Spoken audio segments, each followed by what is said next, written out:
coverage of the Cairns Airport Ironman Asia Pacific Championship Cairns. Ironman Pro Series events, the 8th to be happening in 2024 and the third Ironman event in the series so far, and also the first Pro Series event in Australia. I'm Greg Welch, joined by Marinda Carfrey. How are you, Rinny? I'm really good, thanks, Greg. It's great to be here. Ironman would like to acknowledge the traditional owners of the land on which this event takes place, the Irrigunji and Gamoy Wallabara Indinji people. We pay our respects to our elders past, present and emerging, and recognise their continuing connection to the land, waters and culture. We would like to also thank Tourism Events Queensland, Cairns Regional Council for the continued support in allowing us to hold this event again here in Cairns. This event, known as the Race in Paradise, boasts stunning natural beauty and creates the perfect backdrop for this race. With its lush rainforest, picturesque coastline and vibrant community, this tropical paradise is truly an unforgettable experience for athletes and spectators alike. Yes, that's right. We're underway with our 70.3 event, but the big one coming up here. So after the big race, there's plenty to explore around Cairns, whether you're in adventure or recovery mode. So you can plan your trip at queensland.com. Cairns in the Great Barrier Reef, where you'll find the UNESCO World Heritage Areas, and that would be the wet tropics rainforest and the Great Barrier Reef, one of the 7 wonders of the world. You can explore the world's oldest rainforest, the Daintree, and connect with culture with Indigenous tour guides, and you'll learn all about the land of the Kuku Yalanji people who have called this home for 60,000 years. From here, snorkel or dive the Great Barrier Reef to discover an underwater wonderland teeming with life. Or you can stay dry and admire the views from the reef, or a sunset sail trip, or a helicopter flight. Now that sounds good, doesn't it, Rinny? Yeah, I saw our mate Matt Lieto enjoying some helicopter visits earlier this week in Cairns. He's on the ground there, so we'll be able to throw down to him in a little bit. By the way, why does Matt get all the good stuff and we're stuck inside? I know, we're the Aussies. Send us home. That's right. So proud of this event. You know, you and I being both Australian, very proud of our Indigenous heritage. And but here in Cairns, it's one of the most beautiful places in Australia. One of the 7 wonders of the world. You've just got to be excited. I know that this is a truly international event, and the 8th of our Pro Series events this year, and the first one in Australia. So proud. Yeah, really proud. We are both clearly very proud Australians living here in the US now, but keen to watch this race and take in all of its beauty. I have had the pleasure of racing in Cairns. I did it in 2018, and this course is really a great one. I wish I got to race it a couple more times, but it was actually my first 70.3 event way back in 2002. Yeah, that's right. Well, hey, okay, no more about the age stuff, 2002. Yeah. We can get by that. But on a gorgeous morning here in far north Queensland, and Matt Lieto, well, he's standing by on the ground, of course, and he's going to be bringing all the interviews and all the action on the sidelines. Let's go down and catch up with Matt. Sweet, thanks, guys. I'm here with Nick Thompson, somebody who a lot of people have been talking about, and not just because of his girl. I think it's the second best here. I can see one better around me. Where's that? Yours? There you go. I paid him to say that. No, but a lot of people have been talking about Nick. He races pretty aggressively, but more so just kind of laid back. Back energy is just, you're new? I think so, yeah. I think so. Still find a lot of enjoyment from racing new people and the best of the sport. So, yeah, I think as I mature, I'll take it a bit more seriously. Hopefully not too seriously, but I'll find a good middle ground one day, I think. And I think we were talking earlier, I was appreciating your setup there. I've not seen using Morton gels as aero pads on the extensions before. Tell us about what you got going on there. Yeah, they're quite multi-purpose. The Vision tri-bars are quite firm on the forearms with no padding. No, the idea is if it makes it over the mountain line, I actually did lose a bit of nutrition in Texas over the mountain line, but if all of that makes it over the mountain line, hopefully I can just tuck into my suit. Not the front of the suit, but any other region of the suit. Any other region of the suit. Well, I'll keep my eye on where you actually put your gels during the race for sure. But are we excited about it? You're going to be aggressive as you always are? I think so. I'd love to be close to the front of the race because, you know, like every little extra watt you push, you're trying to create a gap on the rest. But we'll see how it plays out, and I'm ready to go in an hour or so. Sweet. Awesome. Watch out for this guy. He's going to be pushing early on the bike. All the other experienced competitors have been talking about him. So give it up, and back to you guys. All right, thank you very much, Matt. As we look down on beautiful far north Queensland, right here, Palm Cove, it's absolutely gorgeous. Here today, we're going up by expected top temperatures up toward the 30 degrees on the Celsius mark there. But let's go down and look at our Ironman Pro Series points allocation. There's an Ironman event, the pro male and female place. First place finishers receive 5,000 points, and first to the Ironman 70.3 earns 2,500 points. First to the Ironman 70.3 World Championship earns 3,000 points, and first at the Ironman World Championship earns 6,000 points. And the points for all the remaining pro finishers behind the first place will diminish at a rate of 1 point per second, and the deficit to the first place finish time. For example, if second place finishes 1 second behind first place, they will earn 2,499 points. That's in the 70.3. Here it would be 4,999. So the top 5 results will count towards the year-end point standings, and only a maximum of 3 Ironman results will be counted. And that's important because what you get when you win the series, or if you win the series, is $200,000. That is the first place prize for winning the series.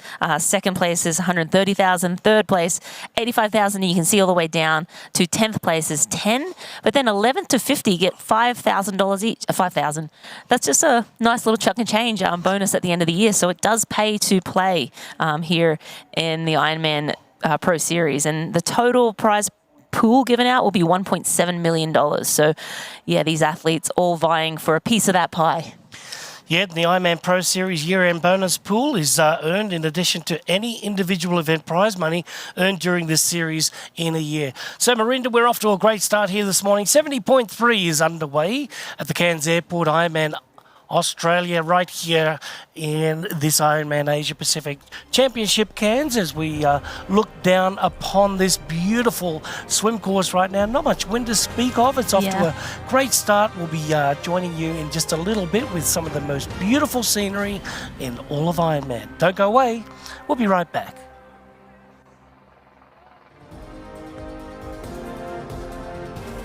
Well, there she is in all of her glory, Ironman here in Northern Australia on the east coast of things. This is Cairns, and it is absolutely perfect outside right now. A little ripple on the water, but not too much to think about here. Race day weather presented by Roka. Really beautiful at the moment, 59 degrees or 15 Celsius, but it will be perfect today. Have a little look at that humidity though, Welshie. 100% humidity. That is the tropical North Queensland typical weather, and this is winter in Australia, so yeah, still not too shabby. Not too shabby at all. Clear skies today. Feels like 59 or 15 outside. It's only 1 kilometre an hour of wind, so almost just 1 mile an hour of wind out of the south-southeast, and the athletes have got a few loops on the bike course today, so they'll be encountering that a few times. Water temperature, Marinda?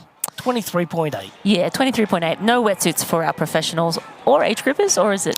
No, none for both. No. So we've got the humidity kicking in at 100%. So just like you said, that will be the telling factor out there today. But because of the temperatures being a little bit lower, and like you said, this is the middle of winter in Australia, so apologise for that to everybody else. But that weather, that temperature, it will creep up throughout the day, of course, as we get into the latter part of the bike and early in the marathon. But yeah, beautiful weather to start right now. Yes, we get a beautiful look at our swim course right now. We can see that age groupers down there in the 70.3 race at the moment got underway just a few moments ago, and the athletes in our pro division and in the age group division of the Ironman distance race today will be able to get a good look at how they're navigating around this course. And I can see that water safety is an absolutely perfect position here, making sure that all of our athletes are safe. Absolutely, yeah. Water safety, very important at any time. Sometimes they do get crocs in the area up there, but yeah, not so much. You had to mention that, didn't you? No, I mean, it's obviously very safe. We wouldn't have an Ironman here if it wasn't, but we love to tease from anyone in Australia loves to tease overseas people and athletes, but yeah, I mean, it's stunning out there.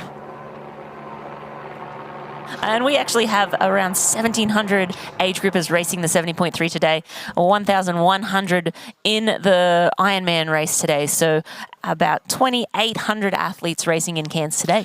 Getting ready for our pro introductions coming up here momentarily. We see that all the athletes down there just getting ready in their final preparations for today's event. We've got a 3.9 kilometre swim or a 2.4 mile swim, 112 miles on the bike where they'll be doing multiple loops out onto the great Captain Cook Highway here today, and that will total up to 180 kilometres. On the run, they'll be out there on the Hoka Run course, 26.2 miles on a 4-lap course, 2 kilometres, and in what is one of the nicest run courses out there. Palm trees, beautiful path, and great crowds. The spectators here are fantastic. Yeah, spectators here are really nice, and there's two transitions. So they're up in Palm Cove for the swim now. They'll obviously hop on their bikes here for transition 1, and then transition 2 is down in the CBD, down in Cairns. So there's lots of cafes along that run course. So yeah, just a really great spectator-friendly course for the age groupers and the professionals. And 4 laps, that's a lot of traffic for people to continuously be cheering for athletes all day long. And this is what's great about this race for Australians is that, like we say, it's in winter, but they can train through summer and then finish off their taper, just in the autumn. So, we call it the fall in the United States, or autumn in the Southern Hemisphere,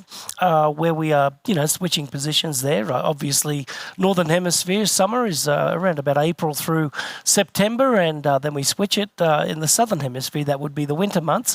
But absolutely gorgeous because people are coming in the deep freeze from, down in Victoria or even in the southern part of New South Wales or Tasmania, coming up to far north Queensland where it's just known for, tourism as well. Yeah, and you won't see any autumn colours here, all green in winter in the autumn time, which is, really sort of interesting to think about. If you live in the Northern Hemisphere, you have that real fall colours. Nope. Still green up in tropical North Queensland, and this is a typical sort of winter's day. Getting ready for the race today. We've got a lot of great athletes getting after that $1.7 million bonus purse at the end of the year. That's culminating all of the races around the world. 20 Pro Series races in it. Every second matters, of course, and Braden Curry is one of those is trying to get after it. And after a couple of pretty average seasons for Braden, in my opinion, he's a lot better than what his last 2 years are. That's for sure. He had a lot of unlucky things that have gone on with him, illnesses or even just bike mechanicals and things like that. So let's hope that our last year's winner at an incredible time as well, 7 hours and 50 minutes. Yeah, all right, so wearing M1 today from New Zealand is Braden Curry. Braden looking to go back-to-back here in Cairns. And wearing M3, that's the man, Joe Skipper from Great Britain. Oh, the Junkyard Dog is back. Let's see if we get any Junkyard Dog spectators out there today barking at him, and it'll be fun. But wearing M4 from Australia, young Nick Thompson. Let's look out for him. He's ready to get after a good race today. Love the mo, Nick. Keep working. You might get as good as our friend Matt Lieto's. He's been working on his for a while, I think.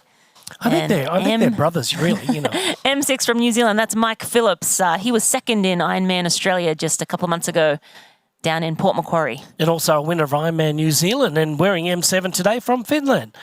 Let's welcome out here Henrik Roche. He's looking forward to a great race. He's on the up and up, he is, Henrik there. So look out for this young Finnish athlete. He's very, very strong.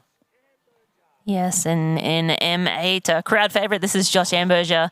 He's always out there, usually leads out of the swim, very strong on the bike, but he'll be looking to put all three together for a great performance today. You know what, Miranda, I am really expecting big things from Joshy today.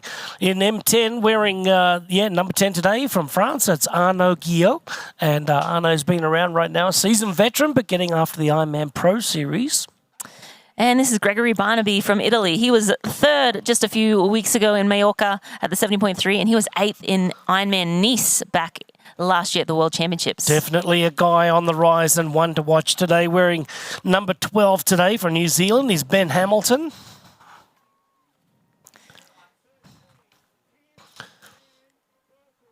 And that's rounding out the top 10. That's Timothy Van Berkel. He was third here last year, so looking for another solid performance from Tim Berkel. He typically does race very, very well up here in Cairns. Yeah, great guy. Very, very popular in Australia. He's a fan favourite. He's just, lives on the mid-north coast of, upper north coast of New South Wales in Byron Bay, and absolutely incredible. And look out for their swim cap colours here today as well. So we'll go over to our women's pro introductions in just a moment. But Rennie, give us some of those swim cap colours on our men's today. On the men's side, we got Braden Curry. He's in green. Josh Amberger in violet. Gregory Barnaby will be in yellow. Andrew Horsfall-Turner will be pearly pink. Mike Phillips in blue. Ben Phillips in green. Nick Thompson in violet. Grosh is in yellow. Tim Van Berkel, pearly pink. And Chung Chang in blue. Tuan Chung Chang from Taiwan.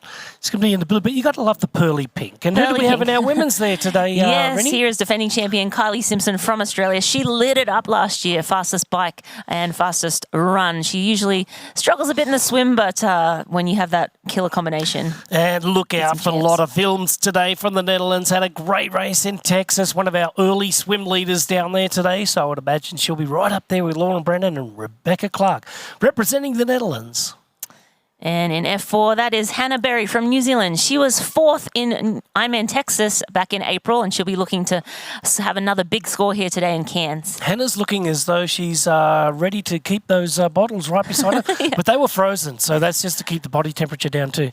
And look at F5. This is Lauren Brandon from the USA. Lauren's been around for such a long time, a great seasoned veteran, one of our early swim leaders today for sure. And this is Rebecca Clark from New Zealand, F8. She is also going to be out of the swim pretty quick.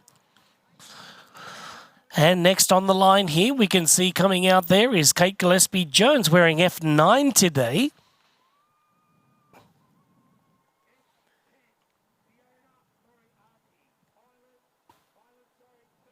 And that's Fiona Moriarty from Ireland in F10. Oh, I bet she's happy to be in Australia, especially in the tourist town and, seeing the sun like she's seeing. But Ayueda from Japan, incredible four-time Olympian, wearing F11 today and set her sights on the longer distance now. And F12, that is Cassandra Heaslip from Australia.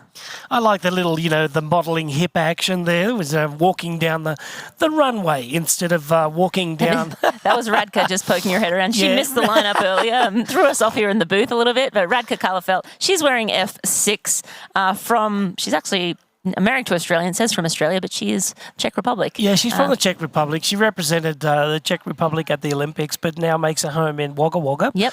Down there with a great husband and a Commonwealth Games gold medalist triathlete and multiple Olympian as well, Brad. So congratulations to you, Radka. She was second place last year. And thanks for turning up on time. Yeah. Hopefully she turns up to the finish line on time. That's all that matters. Yeah, around about 8.5 minutes away from race start right now, ladies and gentlemen. We are looking forward to an incredible race at the Cairns Airport Ironman Asia Pacific Championship Cairns right here in the far north east of Queensland, Australia on a great day so far. It's going to be nice in the water with 23.8 degrees. They will attack that water when we come back.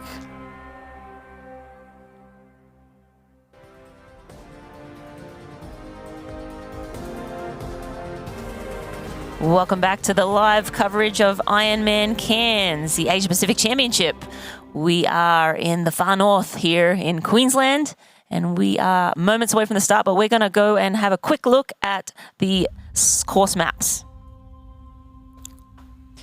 And the Roka swim course is 3.8 kilometers or 2.4 miles. They're going to do 2 laps, and it will start in Stunning Palm Cove, of course. The course is Williams Esplanade and swim exit further north towards transition. This year, the course has been pulled closer to shore to lessen the effects of any potential winds and make for a smoother swim. We've added more buoys to help the athletes sight, and then we will get in onto the bike. Yeah, the full gas bike course there, 180 kilometres or 112 miles in Palm Cove. They leave there out onto the Captain Cook Highway.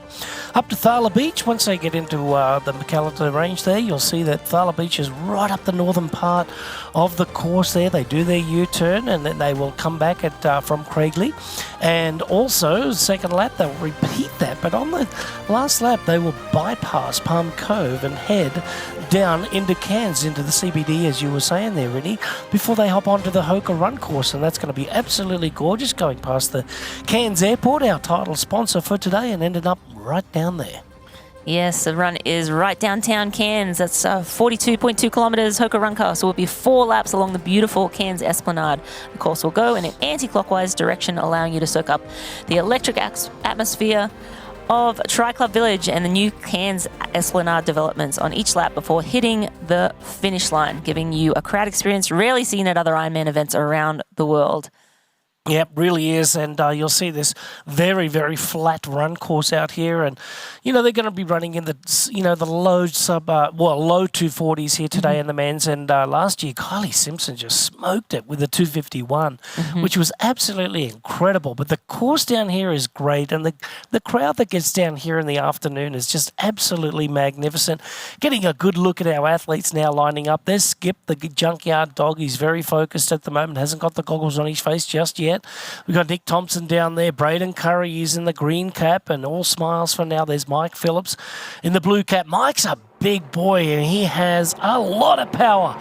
Just waiting now. There it goes. We've got Councillor Brett Olds, the Deputy Mayor of Cairns, getting us underway at the Cairns Airport Ironman Asia Pacific Championship Cairns, and they are underway. One athlete there just deciding just to wait a little bit and see what happens out there, and just going to get onto the feed. But don't blink, you will see, otherwise you will miss it. You won't see Josh Hamburger because he'll be really fast out of the gate today. He's got a great start on him, but he is very, very well sustained once he gets into his top speed as well. So Joshy Amberger, look out for him to get onto a good start here today in Cairns. Also, Braden Curry should be out there very quick too. There he is on the lower left side in the green cap. That is Braden Curry there right now. And in the middle, in the centre of the screen, in the other green cap, is Josh Amberger. Expect Horsfall Turner as well to be up there in the front. So we have 2 green caps pretty close to the front here. That's Ben Phillips and Braden Curry. But as they thin out, obviously the first couple of hundred, it seems like you can almost throw a blanket over them. But as they thin out here and get around this turn, boy, you'll start to see gaps form. And certainly as they come back, we will see some definite division in the pro field. 2 laps on the swim here today, 2.4 miles or 3.9 kilometres. You can see that Horsfall Turner right in there at the moment. He had a pretty average swim down there in Chattanooga as well. He wasn't feeling the best. So, we hope that he's recovered now from that illness and that he is back to fine form. And by the look of it, he certainly is. And then we got Braden Curry and Josh Amberger just sitting in there. Wouldn't be at all surprised, the 31-year-old, actually 32-year-old Australian Josh Amberger. He's a very smart racer. He's now just 15 seconds away from our women's start here at the Cairns Airport Ironman Asia Pacific Championship Cairns, and closest to screen is Rebecca Clark.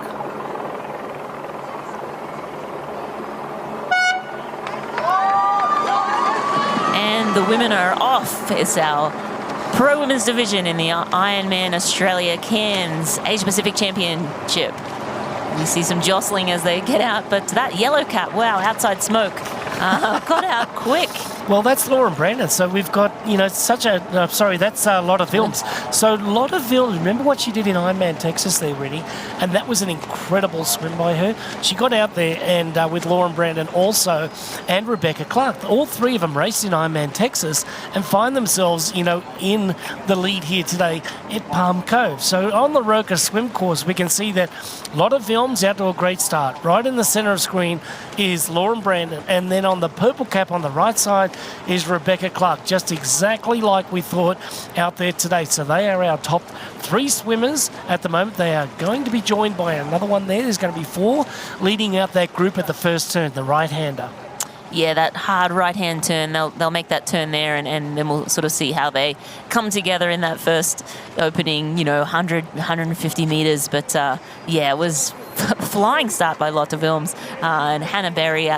We expect her to be up in that front group too, as well as Radka Karlefeld. She might be just off the back a bit, but Radka are also a very good swimmer. So this packs a punch. I tell you that some of the best swimmers in our sport are racing here today from the swim. And they'll be catching up to some of our pro men's athletes there today. We know that a couple of them will be caught there. You can see Williams Esplanade is great for the spectators. They can walk on the beach or up the Esplanade to the far end of the course as well.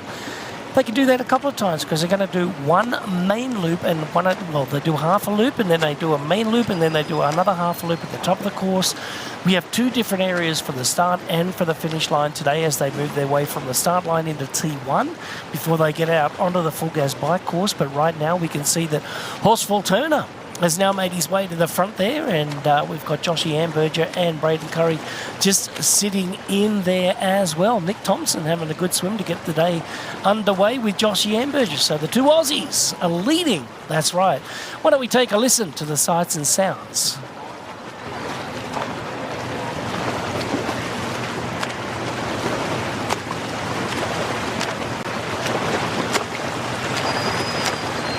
That's a great view of Horsfall Turner there leading the pro men's division, and that's Josh Amberger right on his feet there. He's sort of creeping up the side. Joshy had a slower than his typical fast start, but it looks like there's two to three men. I don't know. We'll have to get a better look to see how many are in that front group, but it's definitely already splintered, as you can see from the aerial view here. But that swim just looks beautiful today. It's gorgeous. I want to hop in. There is zero wind down there right now. I know that we said that there was 1 kilometre an hour out of the south-southeast. Yeah, that was a puff.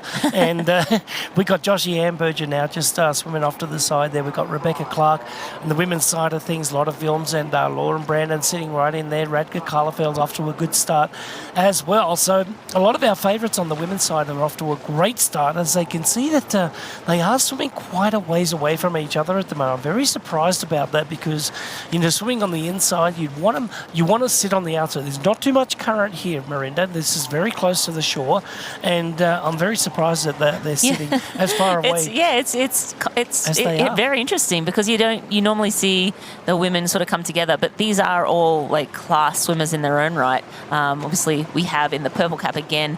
That's Rebecca Clark, closest to us, and then Lauren's out in the middle. And then Hannah Berry is the pearly pink, so she's right on Rebecca Clark. And then, Lauren Brandon's sitting right in the middle, and she can see Lotte Wilms on the right there. So, a bit of space. But I think as they come around the next turn buoy, I bet they sort of close up that gap a little bit. I actually think that Rebecca's taken the best line here. She's sitting right out in the middle there, and the best line on this course is to get out on that buoy line, because that buoy line, however you want to say it, in the northern part of the world. Yeah, we say buoy. We say buoy, but it's buoy in the United States. But you want to be out on the buoy line because that's going to be your straightest and the fastest way to get around this course. Now, if you're swimming on the inside, like you said, they're going to have to make that angle over to the turn buoy and then, get back to the rest of the competition there. So I do think that Rebecca Clark and Hannah Berry, the two Kiwis, are off to a great start. Very smart start. On the other hand, we've got Horsfall Turner, Josh Amberger, and we've got Braden Curry sitting right in there. 4 men out to a lead. Yeah, it looks like that is the 3 or 4 men out to a lead. As we sort of pan back, we'll be able to call out the names there. But, nothing significant just yet. Obviously, we're really early stages. The men are only 7 minutes into the swim. The women around 5 minutes. And we're looking at probably, a 48-minute swim for the men? Yeah, so the men, Joshy swam 45 minutes here before, but on average you're looking at about 48 is what Braden swam last year. On the women's side of things, we're looking, Lauren has swum sub 50 here before, but I think she swam a forty-eight. That's what I had it in my mind. Yeah, she did. But last year's when, fastest time was around about 51, I do believe. So we're looking at those times here today. Like you said, Marinda, look at this. It's just absolutely gorgeous out there right now. The ripples are the only ripples from the chase boats, actually. Yeah. It's not any swell. There's nothing like that. But as you can see now, you've got Rebecca Clark closest to screen. You've got over there Lauren Brandon, and now Lotta has come over to Lauren Brandon. Now, that's interesting to know because Lotta was out way in front of Lauren. So that was a good decision on Lotta's part to come back to Lauren's feet. But you just look at Hannah Berry here. Look, there's almost a body length in between her and Rebecca Clark. That position there. The rubber band. Oh, so she is just, you can see the urgency in her stroke. She knows that those feet are ever so slightly getting away. And if they do, it just makes it that much harder. We think about 30%. You save about 30% energy. She's going to look over to Lotte Wilms here. And I bet you she takes a little hard right, tries to hop on Lotte Wilms because she's lost those feet of Rebecca Clark. You just nailed it. You absolutely nailed it. And that was the best decision for her to do. And you called it again. This is what they did. They came together at that turn buoy. So you got the smart Rebecca Clark just getting right out there. Lauren, she's swum this race before. She knows where to go, obviously. But Lotte Wilms, the inexperience, taking that inside line and then coming across to the green hat of Lauren Brandon, and then Hannah Berry's doing her best now just to hold onto the feet of Lotte Wilms. And that's going to be a tough task because those three, like we saw in Ironman Texas, were daylights in front of everybody else out of the water just over a month ago. So we got a beautiful start to the Cairns Airport Ironman Asia Pacific Championship right now, as we see here in Cairns, that our men's, we've got 4 leaders, and that being Horsfall Turner.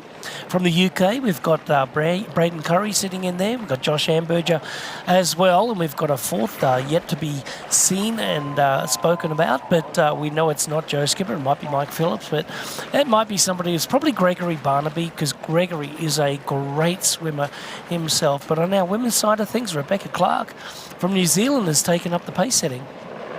Yeah, Rebecca Clark really stretching him out there. But it looked like Lauren Brandon sort of came around into her wake, but then sort of swung out. So I don't think Lauren Brandon has any interest in sitting on anyone's feet. She's usually the class of the field at most races. Lucy Charles-Barkley is probably the only swimmer that can swim away from Lauren Brandon. But Beck Clark really showing how, hey, I can swim very fast too.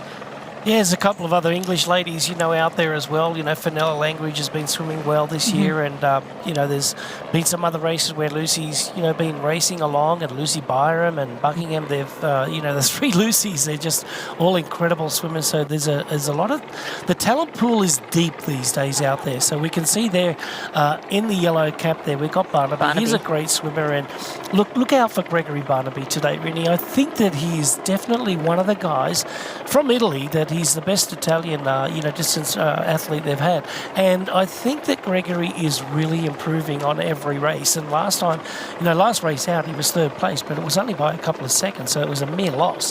However, in his Ironman distance racing, he's been doing very well. So I'm looking forward, to seeing another nation, not just only like, Norway and Germany. The Germans are the powerhouses. But now we've got some, Finnish athletes coming through, Italian athletes coming through. And my goodness, the French are so strong, not only at the Olympic distance, but their Ironman distance racing right now is off the charts with Clément Mignon. We've got Dennis Chavreau, we've got Sam Laidlaw, we've got Mathis Magillier. There's just so many of these French athletes that are doing well right now, and come just over a month from now, we'll see at the Olympic Games. So another couple of great races, and I wouldn't be at all surprised if there was a couple on the podium. You're watching the Cairns Airport Ironman Asia Pacific Championship Cairns on a beautiful Sunday morning. Lots of people taking a stroll on the beach there. Yeah, a couple of people taking a stroll on the beach, but not a stroll on the beach is the athletes racing. They're definitely working very hard in the swim, but we are going to run away to a break. We will be right back. Don't go away. We are at the Ironman Cairns Airport Ironman Cairns Asia Pacific Championship, and we are at the final stages of the swim leg. Last year, the fastest men's swim times were around 46 minutes, so we're looking for the men to be getting out of the water in the next probably 2 to 3 minutes, and the pro women are around 41 minutes into their swim. We're looking for them to be out in around 48 to 50 minutes, with Lauren Brandon and Lotte Wilms charging away, Beck Clark as well in the front, but we are anticipating a very fast swim here with these amazing conditions. As we mentioned, it was about only 1 kilometre per hour wind earlier this morning, just a little breath for the athletes. And we are just beautiful conditions here for the athletes. Yeah, see on outside of the swim zone there, you can see that it's still pretty pretty flat is what we say, glassy water there, as we see one of our kayakers there, or one of our surf ski leaders for our swimmers there to get them around the course. We can see that now we've got a 2-horse race at the front there. Wouldn't be at all surprised if that's Josh and Amberger and also Andrew Horsfall-Turner looks like split themselves from Braden Curry and Gregory Barnaby. Now, this is what happens at the far end of the north part of the course. On the last section there, they will just peel off and swim toward that finish area. So when they start on the south side of the course. They do one full loop of the south side and then another half a loop down there and then a half loop up top, and that'll round out our swim today. So Josh Amberger and Andrew Horsfall-Turner leading our race on the men's side with Braden Curry and then also Gregory Barnaby. So a great start to our race here in the Roker swim course, coming up to that 45-minute marker, which we thought that'd be about a good indication of when we would see our men's leaders getting out of the water, but you can see it's probably going to be about a 46 to 47 minute swim for our athletes there today, but we've got a little bit of a breakaway in the last part. Yeah, exactly. And that's not, too significant, only a few body lengths. That's going to equate to maybe 15 to 20 seconds. And as I mentioned, it's a very quick transition here for these athletes. So they'll be out on the bike and most likely be a group of 4 as we hop on the bike. But we are looking at the lead of the men's here, and that's Josh Amberger in the second. The athlete in the front has lost his swim cap, I believe. That's Horsfall-Turner. Yeah. Horsfall-Turner still leading. Josh Amberger happy to sit in on the pace setting for Horsfall-Turner. We know that Horsfall-Turner is such a great swimmer, and Braden Curry now sitting around 18-20 metres back down off the back of Josh Amberger there. So the Kiwi behind the Aussie, and there's the Italian behind the Kiwi. And if that's not enough to mix you up, I don't know what will, but we've got UK in the front. Inside of the last 200 metres in the swim right now, so inside of the last minute and a half, we'll see our athletes getting out of the water going into T1, and then they'll head out on the Captain Cook Highway there on the full gas bike ride. There's Horsfall-Turner spreading those wings. Look at that beautiful drive there. You can still see that he's got a nice rhythm happening there at the last part. The kick has gone up just a touch there. You can see it's into about a 4 to 6 beat kick at the moment. There is Joshy Amberger moving out to the side of Horsfall-Turner, but Horsfall-Turner is really getting after it. He wants that lead getting out there. So let's go down to Matt. He can see all the action right in front of him. Yeah, there we go. We got Josh Amberger just hitting the beach. Andrew Horsfall-Turner behind. Josh is an athlete that we are used to seeing first out of the water, but he's been a lot more patient in the recent years, knowing that the athletes, that is not Josh Amberger, sorry. That is Horsfall-Turner. That info there. Josh Amberger second. He was definitely put to the sword a little bit for that, maybe that swim bonus first out of the water. Josh looking for his bag here. So what you'll see is these athletes, these 2 trailing athletes will come out of the water, get under this swim arch where the timing mat is, and then they'll head under a little fresh water to get the salt off, and then they'll head to these not special needs bags, but their bike bags, and they'll get all their gear. We see Braden Curry looks really good. Barnaby looks awesome as well. But we can see these athletes are going to grab their bags, and they're going to run all the way around transition, has been a winner here as all the other before. athletes do. They go through a tent, and then they're going to come back to their bikes, and definitely been some effort put in by those 2 swimmers up front. And we can see that Braden and Barnaby are definitely working. They're not trying to get away right now. I don't believe those 2 athletes up front, but they're just trying to be comfortable, so maybe they have some time to make sure they don't miss anything in transition, and that they can maybe soften their legs, spin out a little bit before the pace really comes on that bike ride. But you can see behind me, we actually have that chase group coming. The chase group is split as well, so there's 2 athletes that have separated themselves from that main group. I wonder if that's Nick Thompson that was one that did that, but a group that big, you might have Joe Skipper in that group as well. That's going to add some horsepower. So we're going to see if we can catch those guys. But we are going to watch these athletes come through transition here. So we already have Horsfall-Turner already coming to his bike here. And we've got Josh Amberger right behind him. So these athletes had that long run through transition already here. We can see Horsfall Turner looking comfortable, gives a little head nod, shakes the arm off, and he's on his way to start the Ironman bike ride here at Cairns Airport. Ironman Asia Pacific Championship Cairns. Behind us, bounding already, Braden Curry. He's not taking this for granted. He's not sure right now whether or not these athletes are trying to get away and if he needs to bridge up. You can see the importance and the impetus that he had getting to his bike. He's got a very quick Barnaby right behind him as well. These athletes, you know, if they didn't hear me say anything about no way these guys are trying to break away, they're just trying to soften their legs up, they definitely want to get up to those athletes as quickly as possible. So, you know what, guys, I'm going to send it back to you till we get this chase group out, but it's just going to be another minute or two, and then it's going to be absolute chaos in transition when they come through here. Yeah, thanks a lot, Matt. Great report there, and just walking along with them and getting them out onto the full gas bike ride. Okay, let's go down to the Wahoo Element Rival. The fastest swim of the day was 46.29. Andrew Horsfall Turner had a great swim today over the 2.4 miles, 3.8 kilometre marker as well. That looks like Nick Thompson there. He lost his cap too. He was one of our colored cap swimmers. He looks like he's the next athlete out of the swim there. So we'll see for sure as he crosses that timing mat. But I did notice that mustache. One thing I could pick out from a mile away. I'll leave that up to you there, Miranda. That's very good. And Josh Amberger, second right behind the Wahoo Element Rival, first out of the water today, Andrew Horsfall Turner. So Josh Amberger was only 3 seconds down, but it was 24 seconds down to Braden Curry. And then Gregory Barnaby was at 27 seconds, but they really did make up a lot of time. Those first two guys were good in transition, but you could see that Braden Curry, he was definitely in an urgency situation there, and I don't think that Braden wanted to be left behind at all. And you could see on that aerial that the four men were basically together, and that was the very early stages of the run. And we see the lead men coming out, the second pack of men coming out here. That was Nick Thompson, fifth out of the water. Arnaud Guillot from France was right in there. Sven Wies from Germany. Kosuke Terasawa from Japan, and then Henrik Gross.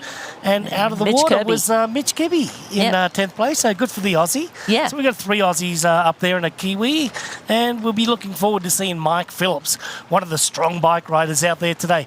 Let's go back to our women's course right now because we got a lot of films who's leading Lauren Brandon, doing exactly what she did in Ironman Texas just over a month ago. Rebecca Clark sitting just on the feet of Lauren Brandon as we close in on our women's race today. So we had a 46.29 for our men's out there today. What are we going to have for our women? We're already at 49.23, so I think that it's going to be very, very close, you know, to that 50-minute marker there. Well done to a lot of films again.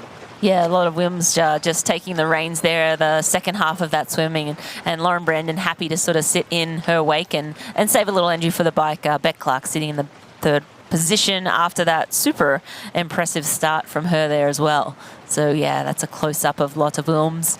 She is coming into, we expect her to hop up. We're going to throw down to Matt Lieto, who's down on the beach, and he'll catch the women coming out right now. There you go. We had Nick Thompson just getting on his bike there. Still debatable if his second best mustache in the race. There's a lot here today. We got Arnaud Guillot getting his socks on, taking his time a little bit at the front of this group, but this group is huge. He's got those tall socks. Yes. Like now, having to take his time to make sure he gets those compression on there. We got Tim Burkle right behind. And a bunch of these chasers, but I know we got the women coming out of the water, so let's watch and see what those front women, the damage that they did on that on the rest of the race.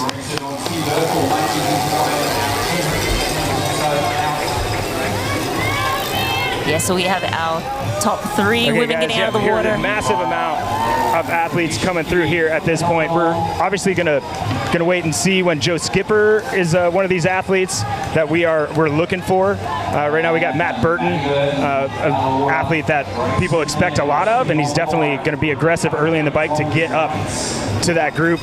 But here we go, the lonely Joe Skipper's bike. We'll see how long it is. Well, we know that the junkyard dog will get back to work as soon as he can when he gets out on the Captain Cook Highway for sure, as he gets over to Rex's Lookout up into Craigley where they'll make that U-turn. That's about where he's going to get to see him for the very first time today, but getting out of the water in a great time of 50.38 today was Lotta Vilms doing exactly what she did at Ironman Texas just over a month ago with Lauren Brandon in second place and the Kiwi, Rebecca Clark, in third. Yeah, that's a solid swim from those three, as we expected. But, yeah, we're waiting to see Joe Skipper get out, and also what the gap is now to the rest of the women. Radka Karlefeld we expect to be out pretty soon. And we have 50.38, the Wahoo Element rival fastest swim time for today's race. Was Lotta Wilms. Yeah, Lotta Vilms doing a great job of it as well. And Lauren Brandon in second place, only 4 seconds down with Rebecca Clark from New Zealand. And looks like we got Joe Skipper just out of the water right now. So we'll go over to Matt. Great, we got Lottie first to her bike, Lauren Brandon right behind, Beck Clark. These are three athletes I think we expected to see together, and they even talked about the fact that they're probably going to end up riding together for a lot of this ride today. They spent some time together in Ironman Texas not too long ago. Some had some great races, some not as great as they would have liked. They're here for some qualifying spots as well. But Lauren Brandon, big smile that we always see on her face. Lauren Brandon, and we'll see the smile on the face of this athlete chasing. That's the junkyard dog, as Welchie said. That's Joe Skipper. That long empty rack, guys, we know that that's not something an athlete wants to see, but he's not going to stress, but almost made a crucial mistake, guys, not putting that helmet on first, so no doubt he's rushed. He knows that this course, if there's a group in front, let alone two groups in front, working together, he's going to have a lot of work to do. So definitely rushing a little bit there, but he said I asked him what his race plan was, and he says, man, it's got to be fluid. If I'm close, if it's within 2 minutes, I'm going to try to catch those guys. If it's not, I know that last leg back into Cairns is longer as far as headwind goes, so I'm going to make sure I save some so I can really push the pace at the end, do my own race to a certain extent, and then get as much gap back as possible at the end. But this women's race, big gap from those front three women, and I think that's going to have a large impact on the rest of this race, especially with those three women really working together on the bike. If they do so, it's going to be challenging for that defending champion, giving up as much time as Kylie does on the swim. We'll see how much it is. Those women working together, they're going to leave a fair bit of work for Kylie on the bike and the run. All right, thank you very much there, Matt, and another great report down there. We can see at Palm Cove right now. We can see that the race is really lighting up out there on the men's side of things on the full gas bike ride as we head out on the Captain Cook Highway toward Port Douglas, and Port Douglas being one of those beautiful tourist spots in northeast Queensland, Marinda, that lots of people from all around the world come to enjoy. There's Josh Amberger from Australia. He's sitting in first place right now. There's Braden Curry just sitting right there in fourth place. We see Gregory Barnaby right up there in second place, and Horsfall Turner from the UK. That's how it stands right now, and we can see that these gentlemen are off to a really good start of the bike course. Yeah, absolutely, and they're actually just heading out of Palm Cove, and they'll hop up onto the Captain Cook. That's Hannah Berry there. She just got popped off that group 4, and we have the Morton fastest transition times.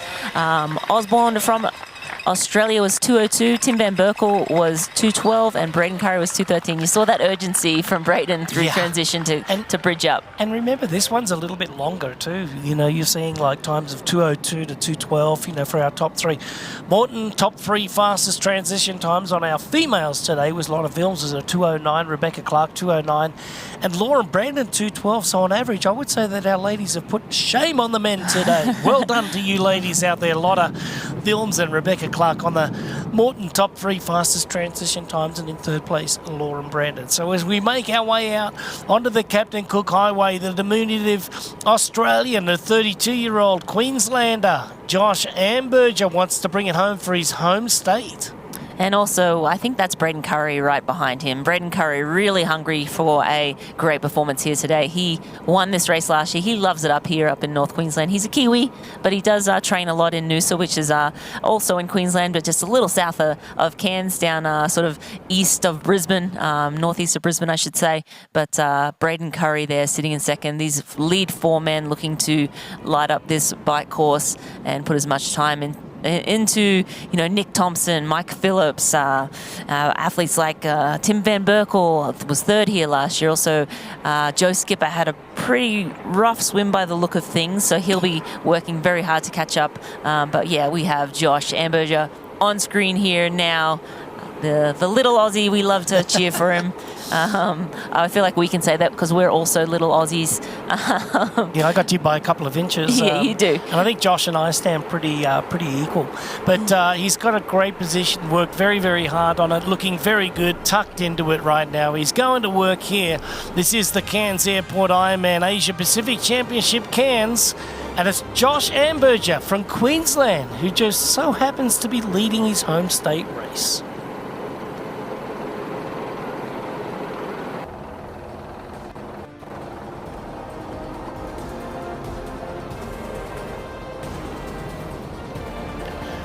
The Cairns Airport Ironman Asia Pacific Championship Cairns continues along the Captain Cook Highway. That's right, we've got our men's pro out of the swim. We've got our women's pro out of the swim. We are now onto the full gas bike ride, and they will be riding full gas today because it's a gorgeous day. There's low winds. It's going to be a fast and electric bike course out here today.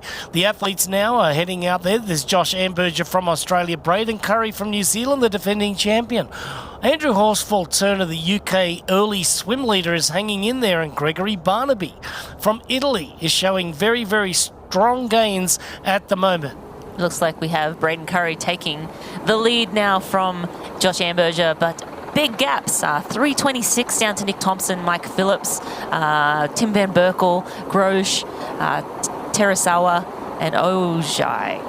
Yeah, so I think that our top 10 there, they got a little bit of work to do, and for Nick Thompson, Mike Phillips is going to be one of those guys that will probably catch up to Nick, and that'll be a good thing for Nick, as far as pacing goes.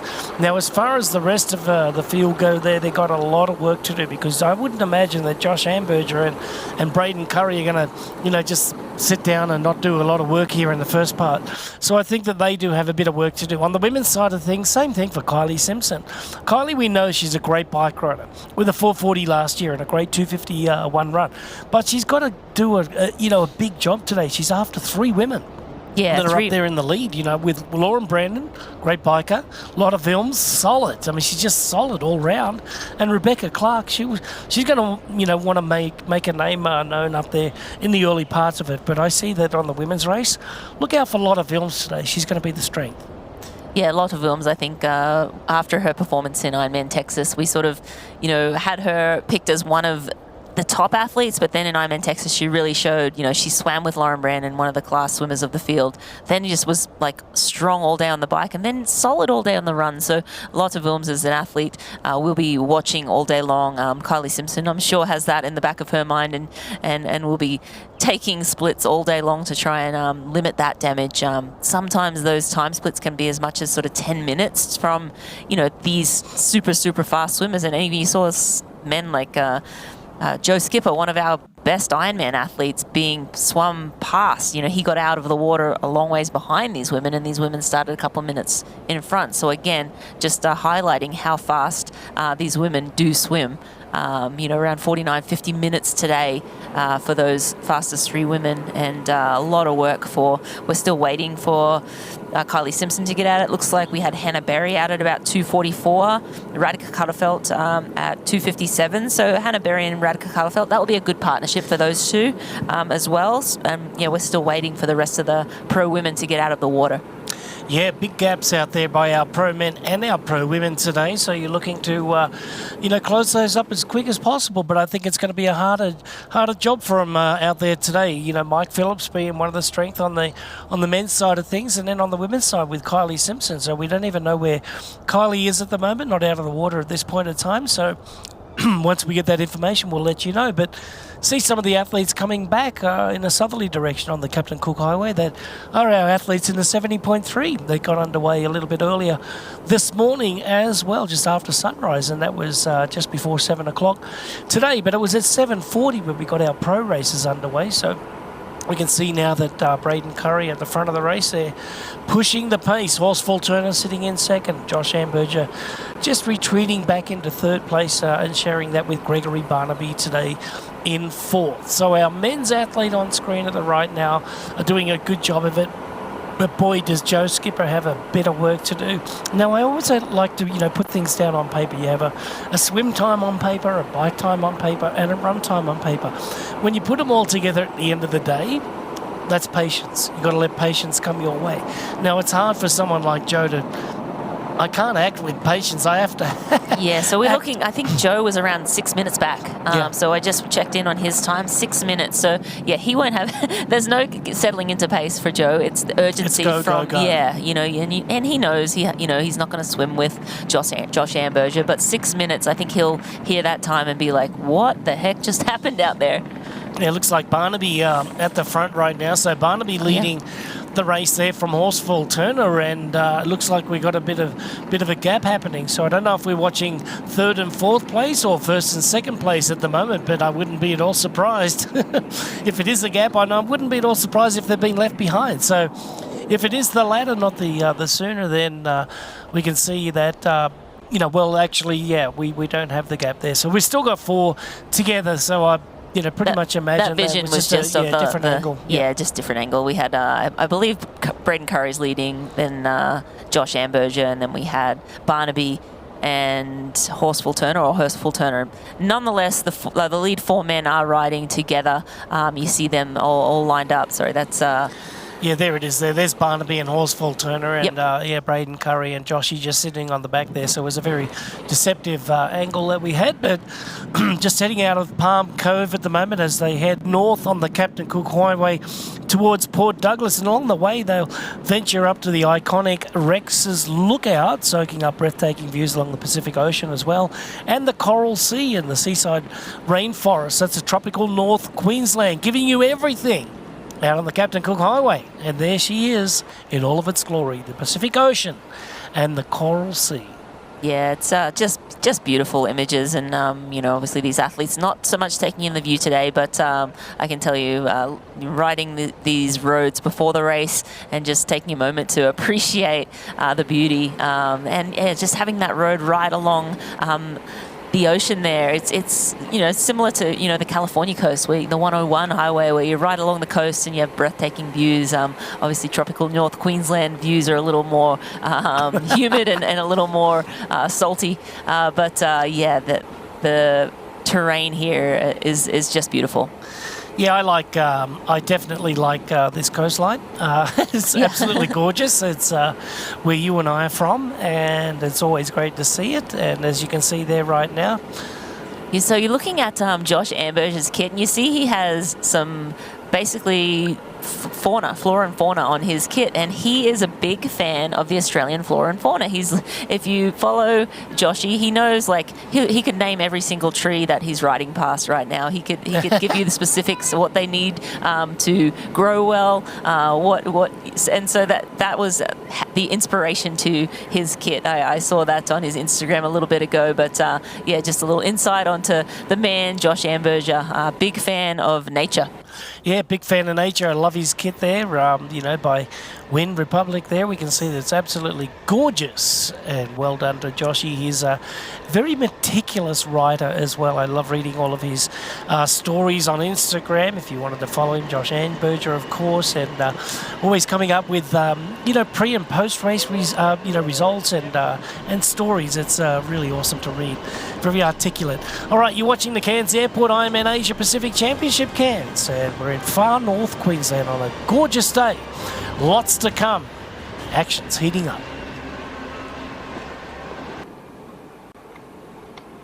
Love to hear the gears changing and the sound of the tyres hitting the road there of the Captain Cook Highway. That's the Coral Sea out to the right-hand side in the northerly direction right now as they wind their way around this beautiful coastline. At the a little bit undulating. There's a lot of twists and turns and curves, but what a great ride with perfect scenery out there. Always something good to look at, but these athletes are looking at their computers and they want to know exactly the power outputs. They want to know exactly what the heart rate is doing, and they have to keep on with their nutrition as well. And it looks like we've had a couple of blue cards, so a couple of drafting penalties given out already today. M25, Kosuke Terasawa from Japan. Yep. And also Tim Van Berkel, M13. He was third here last year. Also been given a blue card. So that's a 5-minute penalty. Yeah, they're inside of the top 10 at the moment, so they're going to go to the nearest penalty tent and serve that 5 minutes. So unfortunately from Tim Van Berkel and Terasawa from Japan, they're going to have to serve that 5 minute at that next penalty tent. So unfortunately for them, but they really are rocketing. I'm very surprised how quickly, over the first 20 kilometres, this chase group has gotten toward our lead 4 right now. So that's amazing.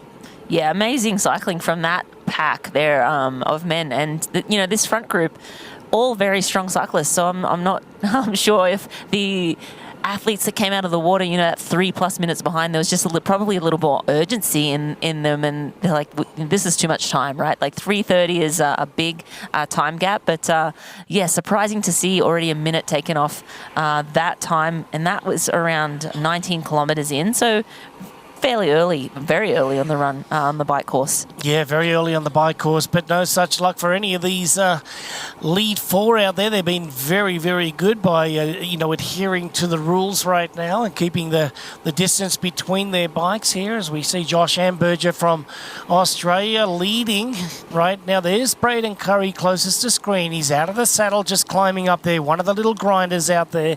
It's not too much of a hard and hilly course, but it is a little undulating, so it does give you the opportunity to hop out of the saddle and stretch it out a little bit. Yeah, it is kind of like small punchy hills, and you can see that in the course profile down the bottom with that sort of light grey, dark grey section. The lighter grey is the pro women, the darker grey is the pro men, and that's the profile of the bike course. But just going back to those drafting penalties, we do have Race Ranger in effect at this race. At all the Ironman Pro Series events, we will have Race Ranger for the pros to sort of police themselves. Again, you can't see just right under Joshy's bottle there, yeah, you can see the round disc. Yep, mm-hmm. You see that disc right under that bottle, and see it's flashing red. Well, it's actually that's orange, stationary orange. So so that's flashing red would be in the zone. Within there the zone. Is. See, it's gone off. So that's okay. So orange is, I think, blue is between 12 to 14 meters, and then the orange is above 14 meters behind, and then if it's flashing red, that means you're within that 12-meter zone, and that is when you have to go around. And again, obviously, that doesn't automatically give you a penalty at this point. That is just something for the athletes to be able to take note of, and the official, and the officials. So if there's an official there and they see that red light and they see that athlete is getting too close, a blue card could be given, and you saw that started to flash. That's when Braden knew he had to make that pass. All right, so our total prize money breakdown this year, $2.575 million overall in our Pro Series this year. Year-end bonuses, $1.7 million. The non-Ironman Pro Series event prize purses at $1.650, so that's incredible, these elevated events as well. So everybody's being rewarded exactly for what they've been out there doing, and that is all the hard work. So the athletes now heading out toward Port Douglas. Along the way, they're going to venture through the iconic Rex's lookout here, so we're going to approach that here pretty soon, and we'll see them as they get into Craigley. Once they make a turn onto Tracy's Road, they'll hit Spring Creek Road and then ride through the beautiful properties typical of the Douglas Shire region. You'll see a lot of those houses on stilts in there too, just because of flooding and whatnot. But then they'll get onto Ball Street and then be cheered on by all the locals out there today. Yeah, and we're getting some visuals of the pro women. We've been able to go back and find the pro women. Again, a lot of athletes out on course today, so we want to make sure those motos are being safe. And so we will do our best to get as much visual footage to you guys. But this is the lead women. You have Lotta Wilms in the lead, Lauren Brandon sitting there in second, and Beck Clark in third. That was the trio that got out of the water together. And as we mentioned, they expected this to happen. We expected this to happen, and I think we'll see a majority of the bike with this trio sort of locked in lockstep. Yeah, Lotta up front there, Lauren sitting in second, and Rebecca in third right now. I loved your explanation of the race ranger there. The red flashing light within 12 metres means that you have to overtake if you're sitting in the second wheel. Flashing red light means the athlete is within the 12-metre draft zone. Solid blue light means the athlete in 12 metres to 14 metres of the rider ahead, which is absolutely fine. And then the solid orange means that you're way out of the zone. So that's a great little way of knowing about our race ranger system. So our ladies are on Captain Cook Highway heading out toward Port Douglas here at the Cairns Airport. Ironman Asia Pacific Championship Cairns. Don't go away. More action on the other side of this. Well, I think it's going to be the perfect temperature, but will humidity kick up? And it most certainly will.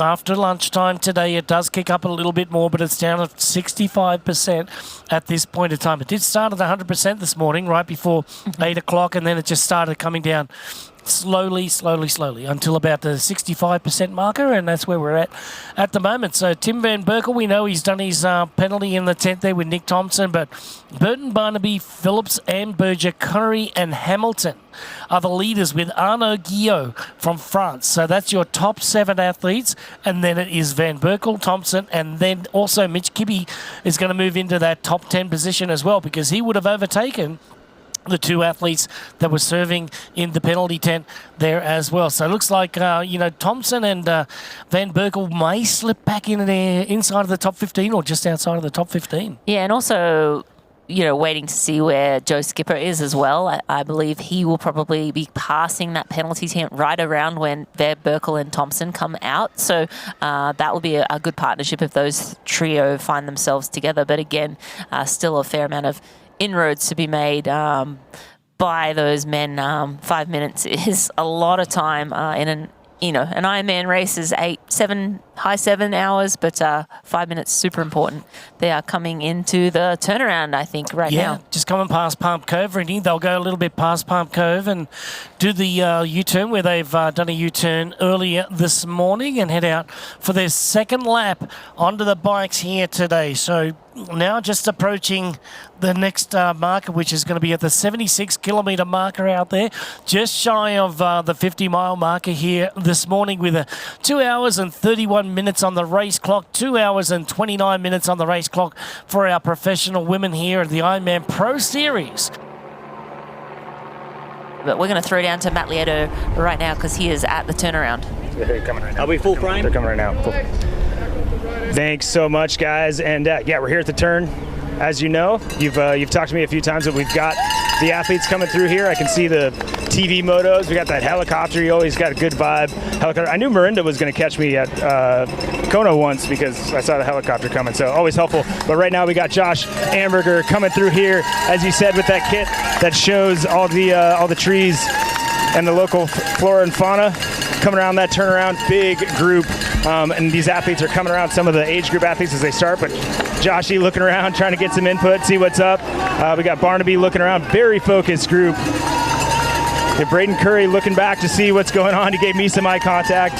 He's trying to see who else is in that group because he's not looking over his shoulder during that ride. But Arnaud Guillot with a little gap, and so the pace is on. It looks like Josh has definitely pushed that pace up a little bit because you could tell the impetus on the eyes of all those athletes, and I think they want to know some of those other athletes that maybe were with them if it's dropped. So right now it's 6 that are still tight. Arnaud Guillot is a little bit gapped, and then further behind him, the athlete in arrears there. So tight racing, and they are moving. And guys, big update from what we've been reporting, because it's 99.9% of the time it is a tailwind heading to Port Douglas and a headwind heading home.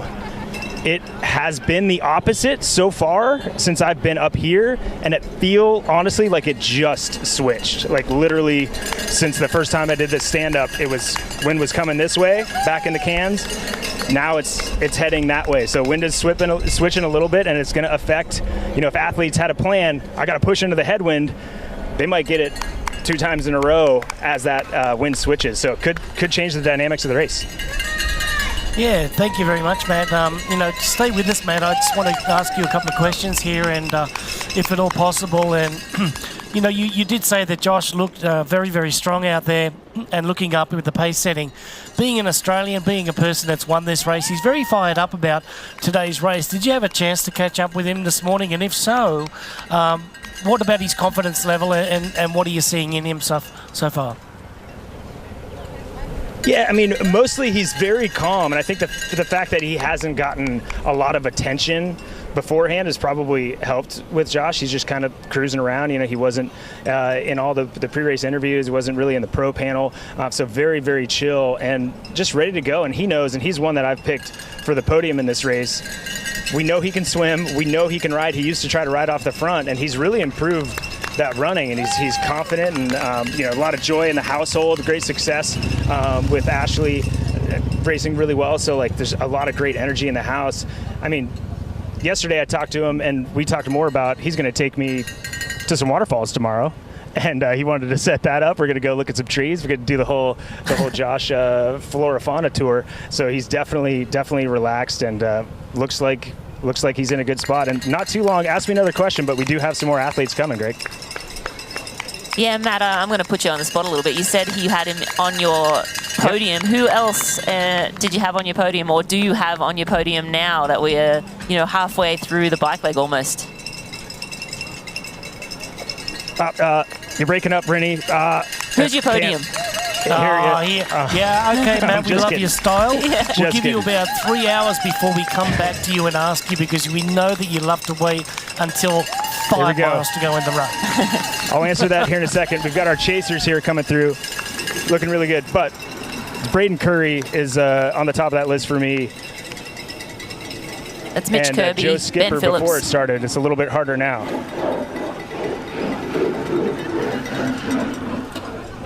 Yeah, that group containing... There you go, chase of 4. Chase of 4. So we had Mitch Kirby, we have Ben Phillips and Grosh. The 3 of those athletes are coming through, waiting for that third name to pop up. But some firepower back there too.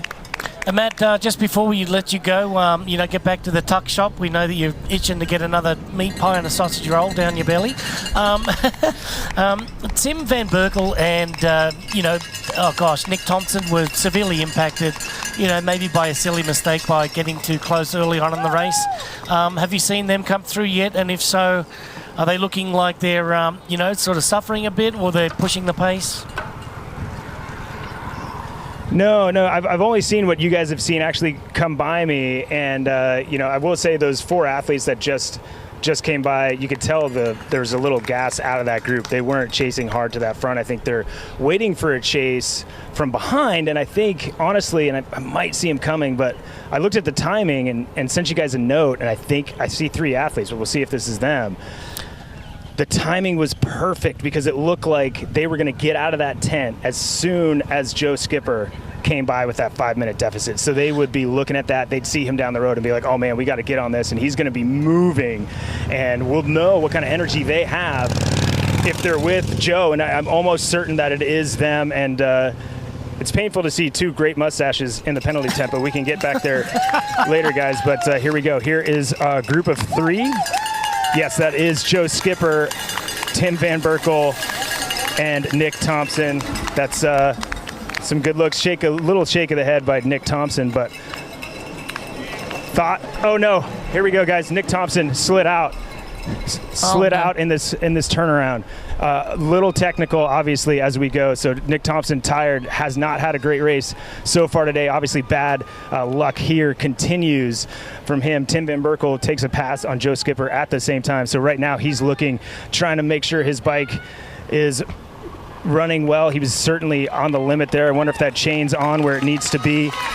But Nick Thompson, he's got it. He's a young buck. He knows he's still got a lot to learn. He's got a lot of energy. You could hear those gears kind of chunking and skipping as he started going. So hopefully he didn't get his derailleur as he rides away. You could see him checking on his elbow and all that. He's going to be a little bit dejected, but we'll see if he gets that energy back. It's hard to be up to the front of the race, like you guys said, then get a penalty to be where you're like, maybe we can get back to the front, and then slide out at the turnaround and lose kind of that ride. Brutal for this young athlete, but one of the best attitudes here. We'll see if he can turn it around and do his best on day.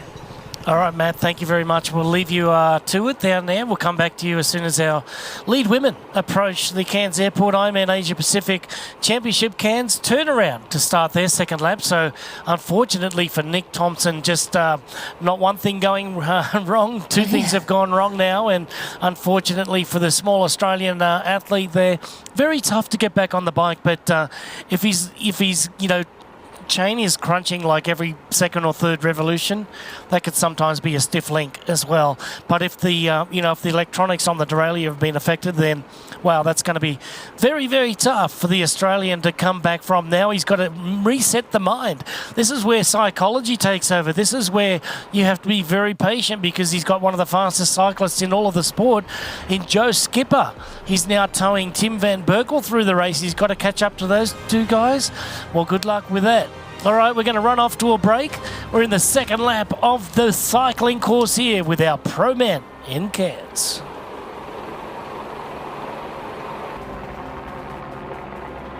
Welcome back to all the action here at the Cairns Airport Ironman Asia Pacific Championship Cairns. And we're looking at Lauren Brandon out on the women's bike ride right now. She's riding right behind Lotte Wilms here. Had a change at the front of the women's race as they make their way back down Captain Cook Highway here for the very last time today. The long push all the way to downtown Cairns is on now. Still, just a subtle headwind right now, Marinda, as we see our women coming back in. But a little bit is a bit, right? So it's gonna affect all of the athletes as they make their way back. But for Lotte Wilms, she's been very, very strong today, and Lauren Brandon's had to work to get on the front.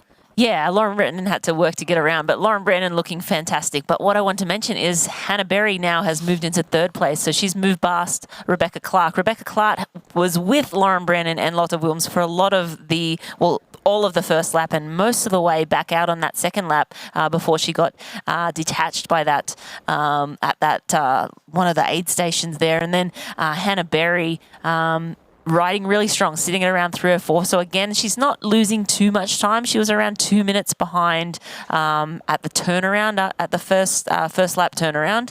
And so it looks like Hannah Berry riding really well, moving up into third place now. And Radka Carterfeld slipping back even more now. She's around 12:54 down from the lead. Radka Carterfeld, she's about a 3:15, 3:20.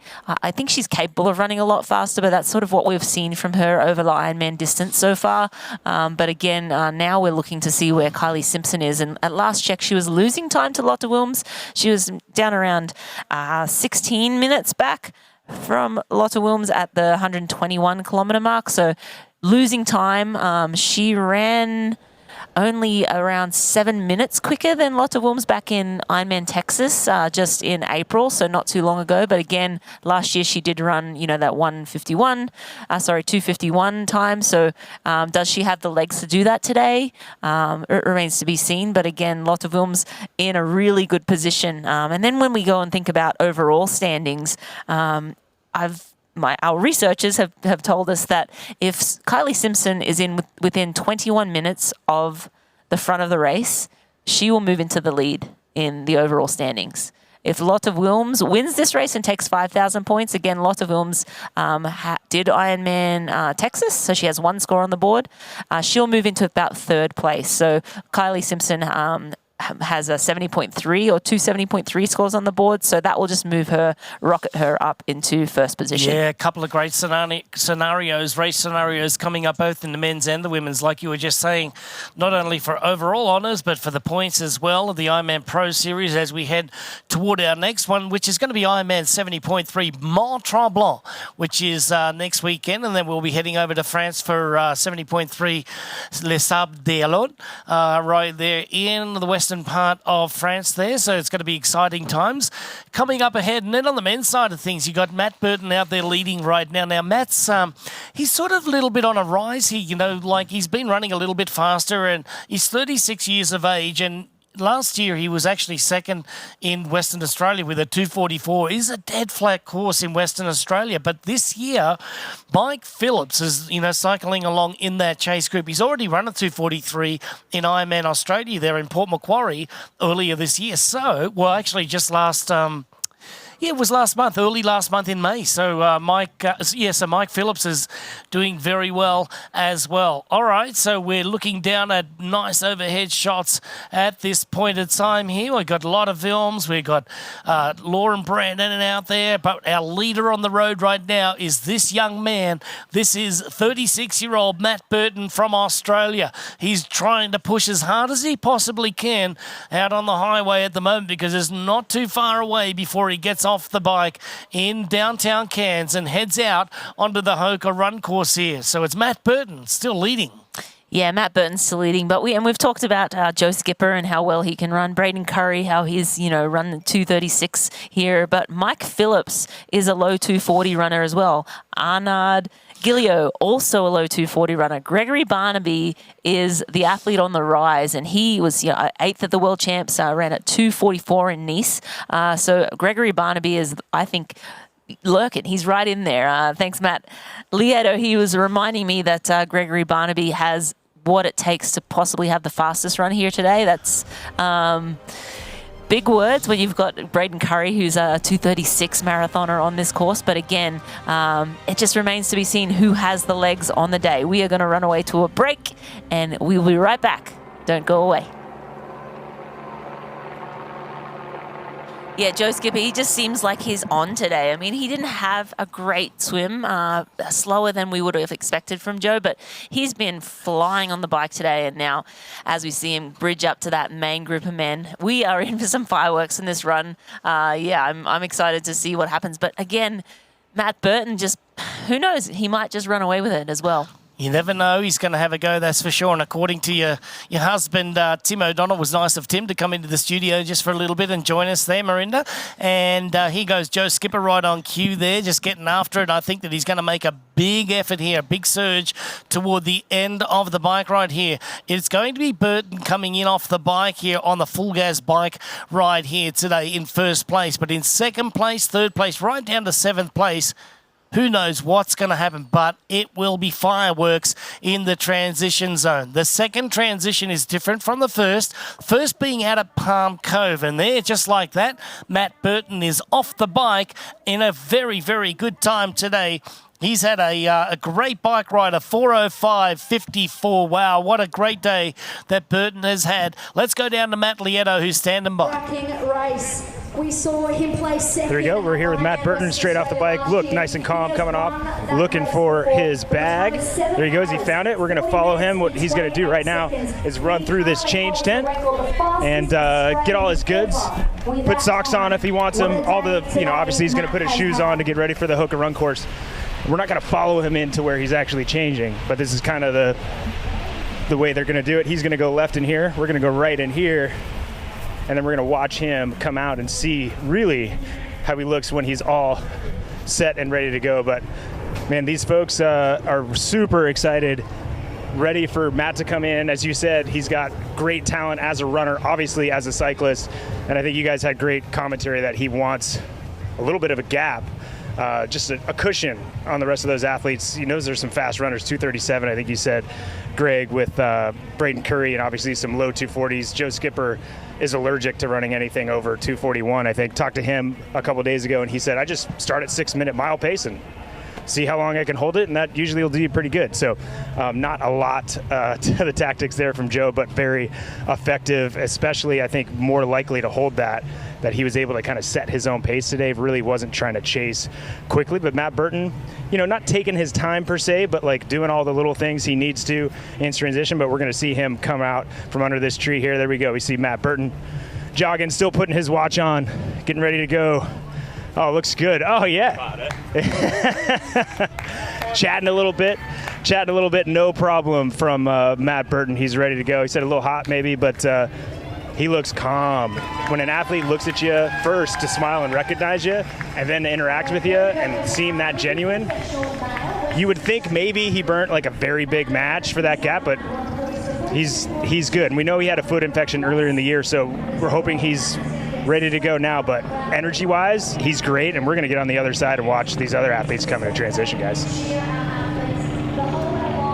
All right, thank you very much, Matt. We'll let you reposition. We'll talk to you in a little bit and get your thoughts on how the rest of the competition look out there today.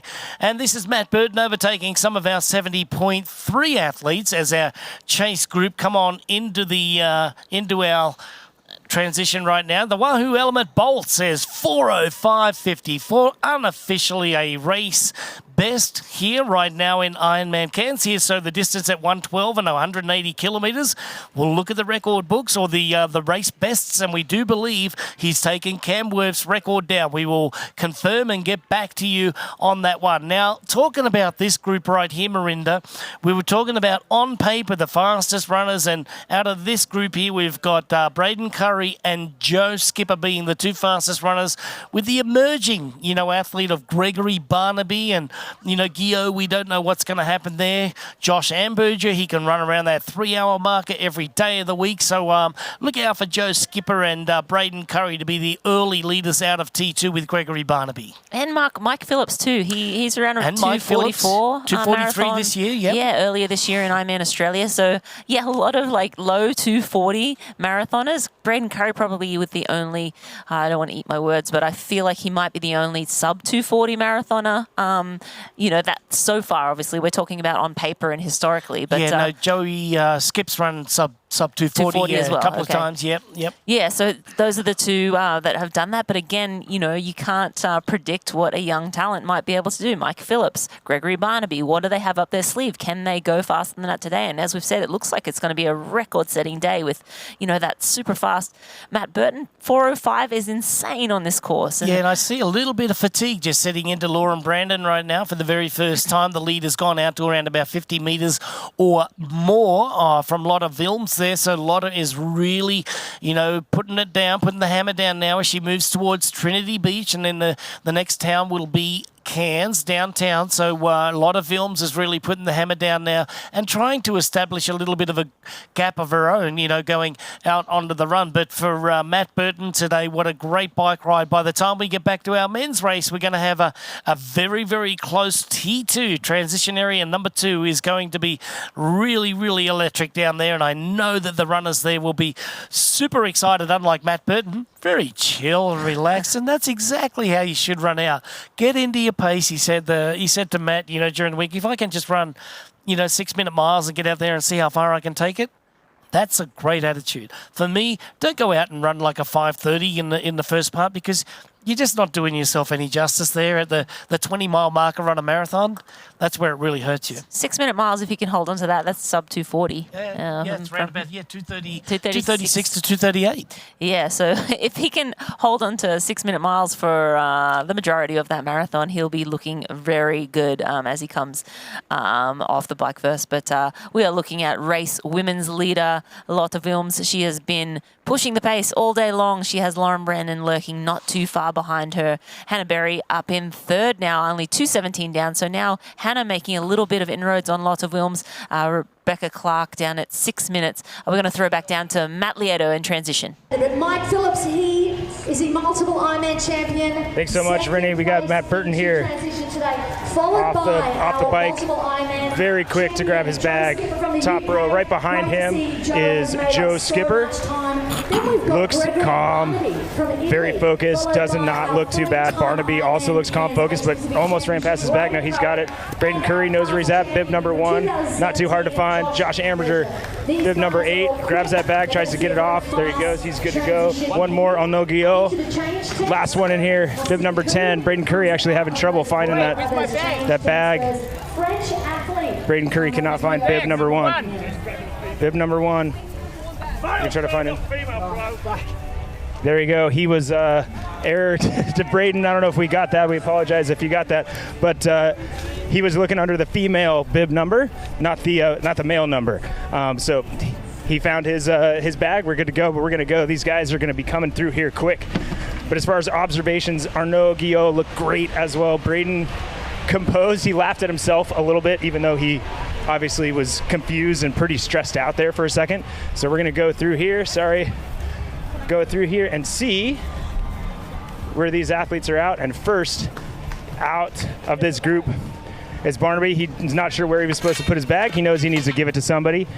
Matt Burton just behind him. Josh Amberger just behind as well. Josh is going to put that bib number on here in a second. Joe Skipper about to put his bib over his head. And jogging really smoothly is that Joe Skipper again. That 6-minute pace is what he's going to look for. Braden Curry already makes up a spot on Arnaud. He smiled at me. He's laughing at himself for that freaking out about the bag. We all feel you. If you are woken up in the middle of the night before a race, it's either because you had a nightmare that you are in transition with no clothes and you're late, or you can't find your T2 bag, and for a moment Braden thought that was his race, but now he's found some entertainment in it, and he's at the back of that group, but past Arnaud. And guys, it is going to be a crazy foot race out there. I'm going to go get on that run and see the whites of their eyes. All right, thank you very much there, Matt. As we watch now our women's leader there, this is Lotte Films from the Netherlands, just making a few turns here on the roundabouts in Australia. She's making that right turn. Now she'll get after that age group athlete there, making their way back into downtown Cairns. And there we go. We've got our 70.3 athletes just getting along the run course right now. That's brought to you by Hoka today, Fly Human Fly. And that's exactly what our age groupers are out there. Look at all those smiling faces there as we see our second and third place athletes coming up on the run in our men's race right now. Here we go. We can see that moving there is Matt Burton's way up ahead there, and we got Arnaud Guillot, we got Josh Amberger, also Gregory Barnaby there, and also right behind was Joe Skipper, but we do have Matt Burton up the road. There goes Lauren Brandon again through an aid station here, just getting rid of the litter there. So Lauren just slipped back just a little bit just a moment ago and has fought back into the lead of the race one more time. Yeah, Lauren Brandon just lurking behind Lotte Wilms all day, and Lotte really slowing down in that aid station, making sure she gets on that was probably the last aid station they'll hit before T2, so she's making sure she could cool herself down. She was wetting herself down with some water and making sure she picks up that last chance of getting nutrition on before she gets to T2. So Lotte Wilms pretty slow through that one, but I think at this stage you just want to make sure you're checking all your boxes, topping up the fluids, topping up on nutrition as well, so that you can start to get ready for that run and hopefully have all the fuel necessary to at least get through the beginning part of the run. Well, Matt Burton, our early race leader on the men's race, has gone through the first mile there, doing very nicely and running at a very solid pace, but he's been chased down now by the people like Gregory Barnaby, and also Arnaud Guillot is up there. Braden Curry, who had a little mishap in the transition there. Josh Amberger is right up there. And the last of the athletes to come out of the change tent and head out onto the run course was Joe Skipper. So we can tell you that Lauren Brandon on the women's side of things has had a great day. She's been an early swim leader with Lotte Films and Rebecca Clark. She's been an early bike leader. She still finds herself in the lead with Lotte Films, but Lotte doing the majority of the pace setting here today. But coming down to the final moments inside the last 10 to 15 kilometres onto the bike course for our women here at the airport, Cairns Airport Ironman Asia Pacific Championship Cairns. Don't go away, the action is really heating up.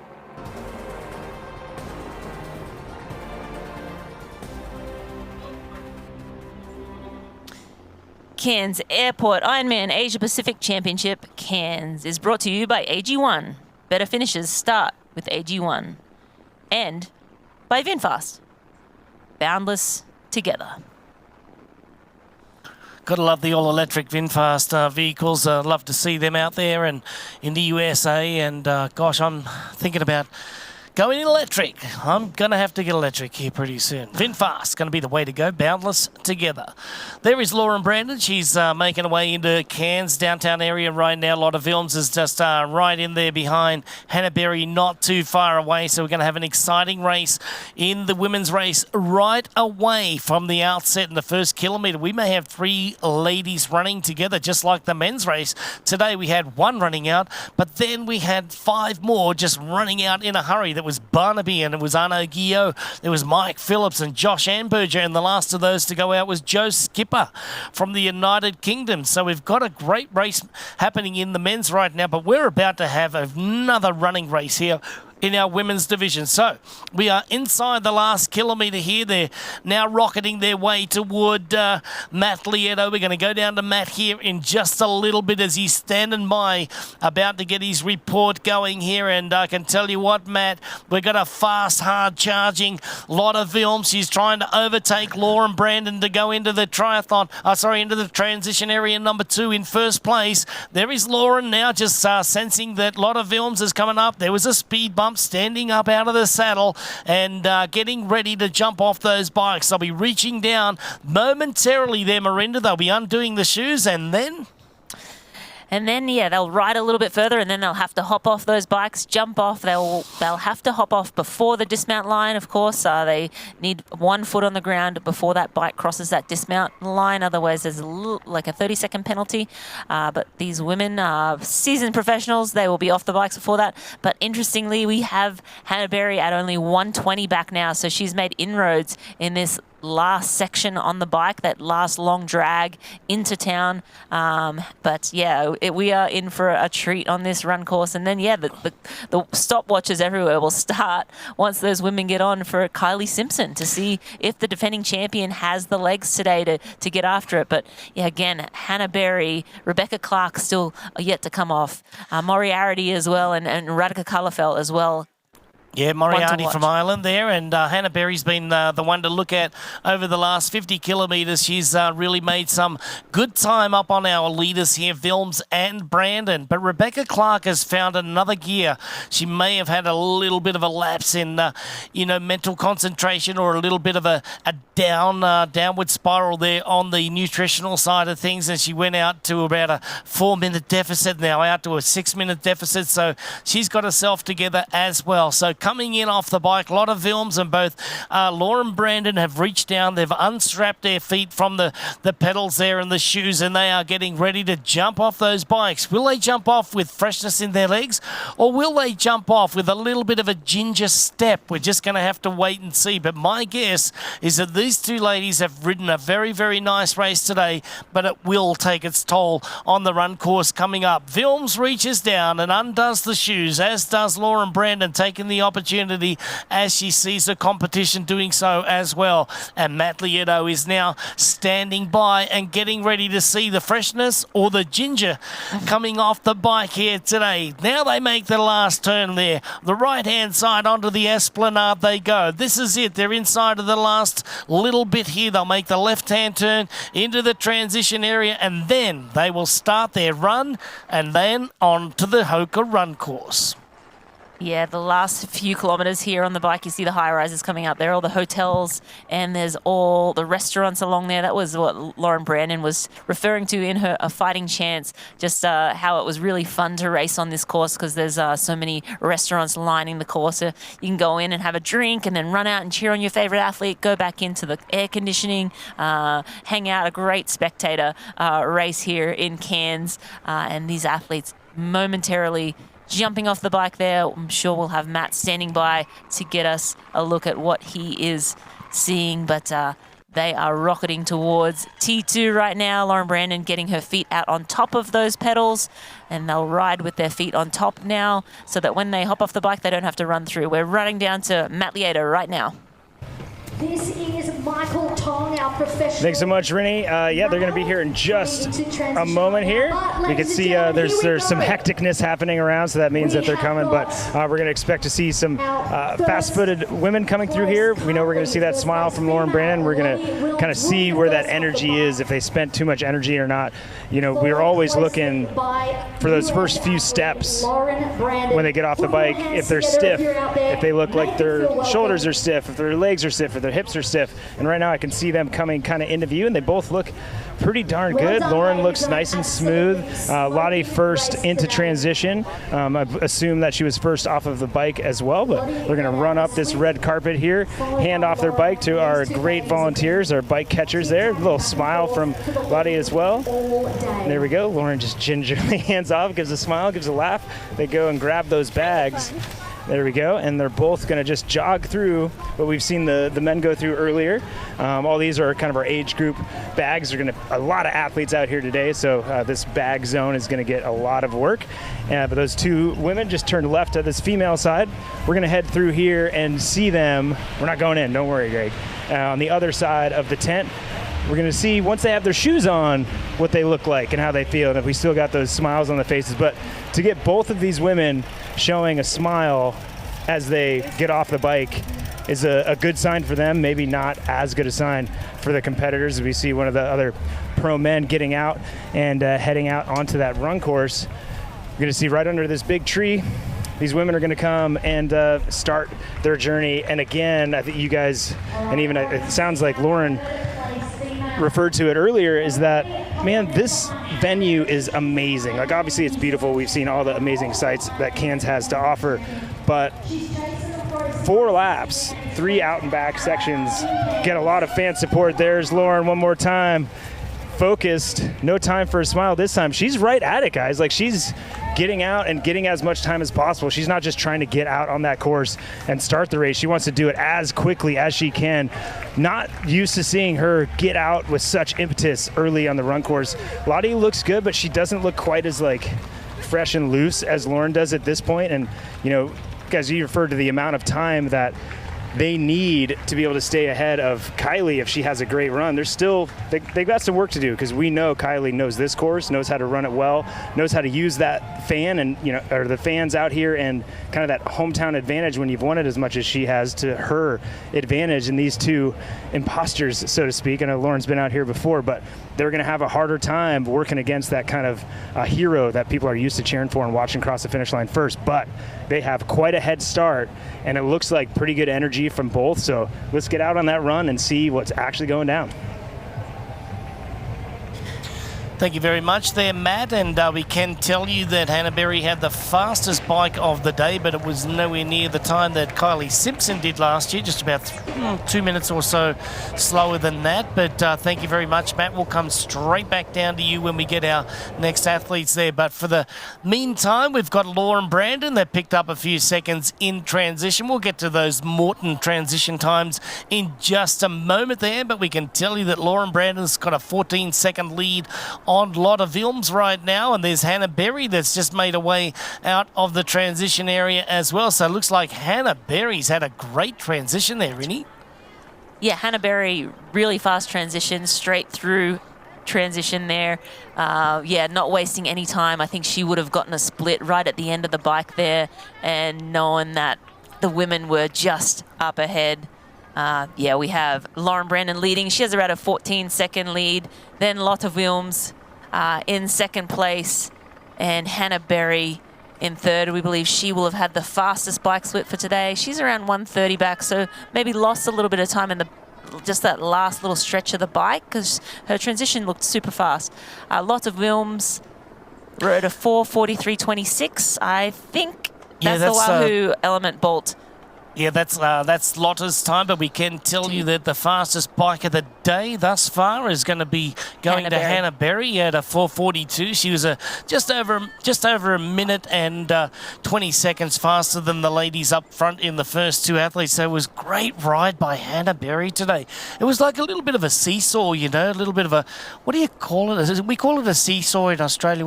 It's a teeter-totter. That's right, a teeter-totter effect where it was going up and down, right? So the seesaw, we were seeing that Hannah was out at like 2 something, came inside of 2 minutes, went back out to 2 minutes and something, and now it came all the way back down to 1:45 or 1:30. Yeah, 1:30. That's right. Lost a little bit of time. I thought that she had gained time in the transition, but look, she this lost is a little Hannah bit of Berry time. now Yes, on exactly. screen, and looks good. She looks really good. And the other two women looked great too, but Hannah Berry, she looks cool, calm, and collected. She looks like she's in control, just bouncing along there. No, none of the three women look gingerly. Sometimes when you see athletes come off the bike and you just like, it looks painful. All three looked like pretty solid. They looked good coming out of transition. Well, look at the beautiful marina here in Cairns Airport, Ironman Asia Pacific. If you're looking for somewhere, a destination race, this is calling your name. You want to be here, that's for sure. But let's just go back to Hannah Berry there for a moment, because I want to talk a little bit about 6 weeks ago when we watched Hannah Berry at Ironman Texas, and that was an incredible run by her. She was just ever so consistent the whole way through. She did a great race, and she was just picking them off one by one. Today, it looks like she's off to a good start. She just looks very, very nice. She's got that nice little, it's in between a stride and a shuffle, and it's not the length of the stride that you would say a 10K runner's going to run, but this is a marathon, so a little bit shortened and abbreviated. However, looked very compact, looked very nice and very efficient. That's the word that I was looking for. So efficiency was probably the word.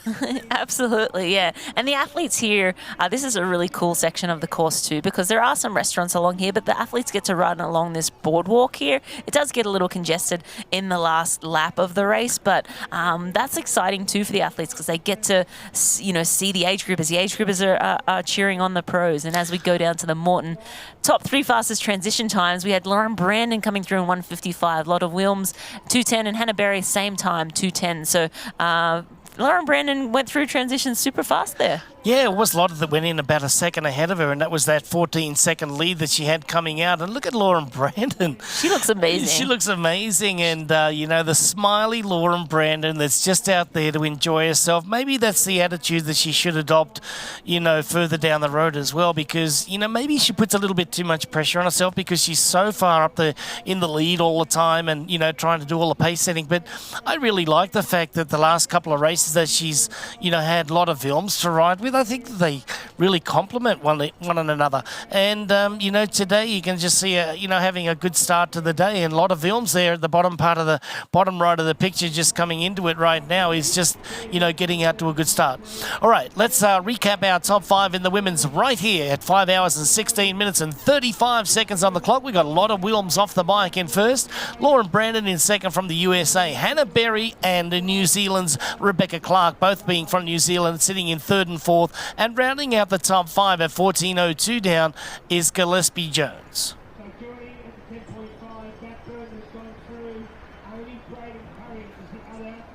Moriarty from Ireland seems to be having a good race today at 14:24 down. And look at Kylie Simpson still making her way into it at 15:35 down. I like what I'm seeing right now by Kylie Simpson. She'll know that she's down at 15 and a half minutes. She knows that she can run a 2:51. She's already done it. Why doubt herself now? Get after it. What a great comeback that would be. Yeah, over 15 minutes. That's a long, long way. But Kylie, she knows that she has the ability to run at that pace. It really is just a matter of how fast the women up front can run today, and whether she has that in her legs for this race today. But man, we're in for some exciting racing on the women's side and on the men's side. But Lauren Brandon out front right now, leading the Cairns Airport Ironman Asia Pacific Championship in Cairns. So great to see Lauren leading this race. Lots of Wilms sitting in second, just about 14 seconds back at last split. Hannah Berry making inroads, and she's around 112 back. At last split, she was around 130 back. So Hannah Berry starting to make a little bit of inroads on Lauren Brandon's lead, but we are going to throw back down to Matt Lieto, who's down in transition. Thank you so much, guys. We are back out on the run course, and a lot is happening here. We see Lauren Brandon just started her run. I don't know how we got here. I actually have no idea where I am, but we were able to get in front of Lauren Brandon, and we got some of our age groupers, obviously very excited to be on camera here. Lauren Brandon, real focused, looking smooth. Oh, there, a little smile happened. She wasn't gonna, but then she did.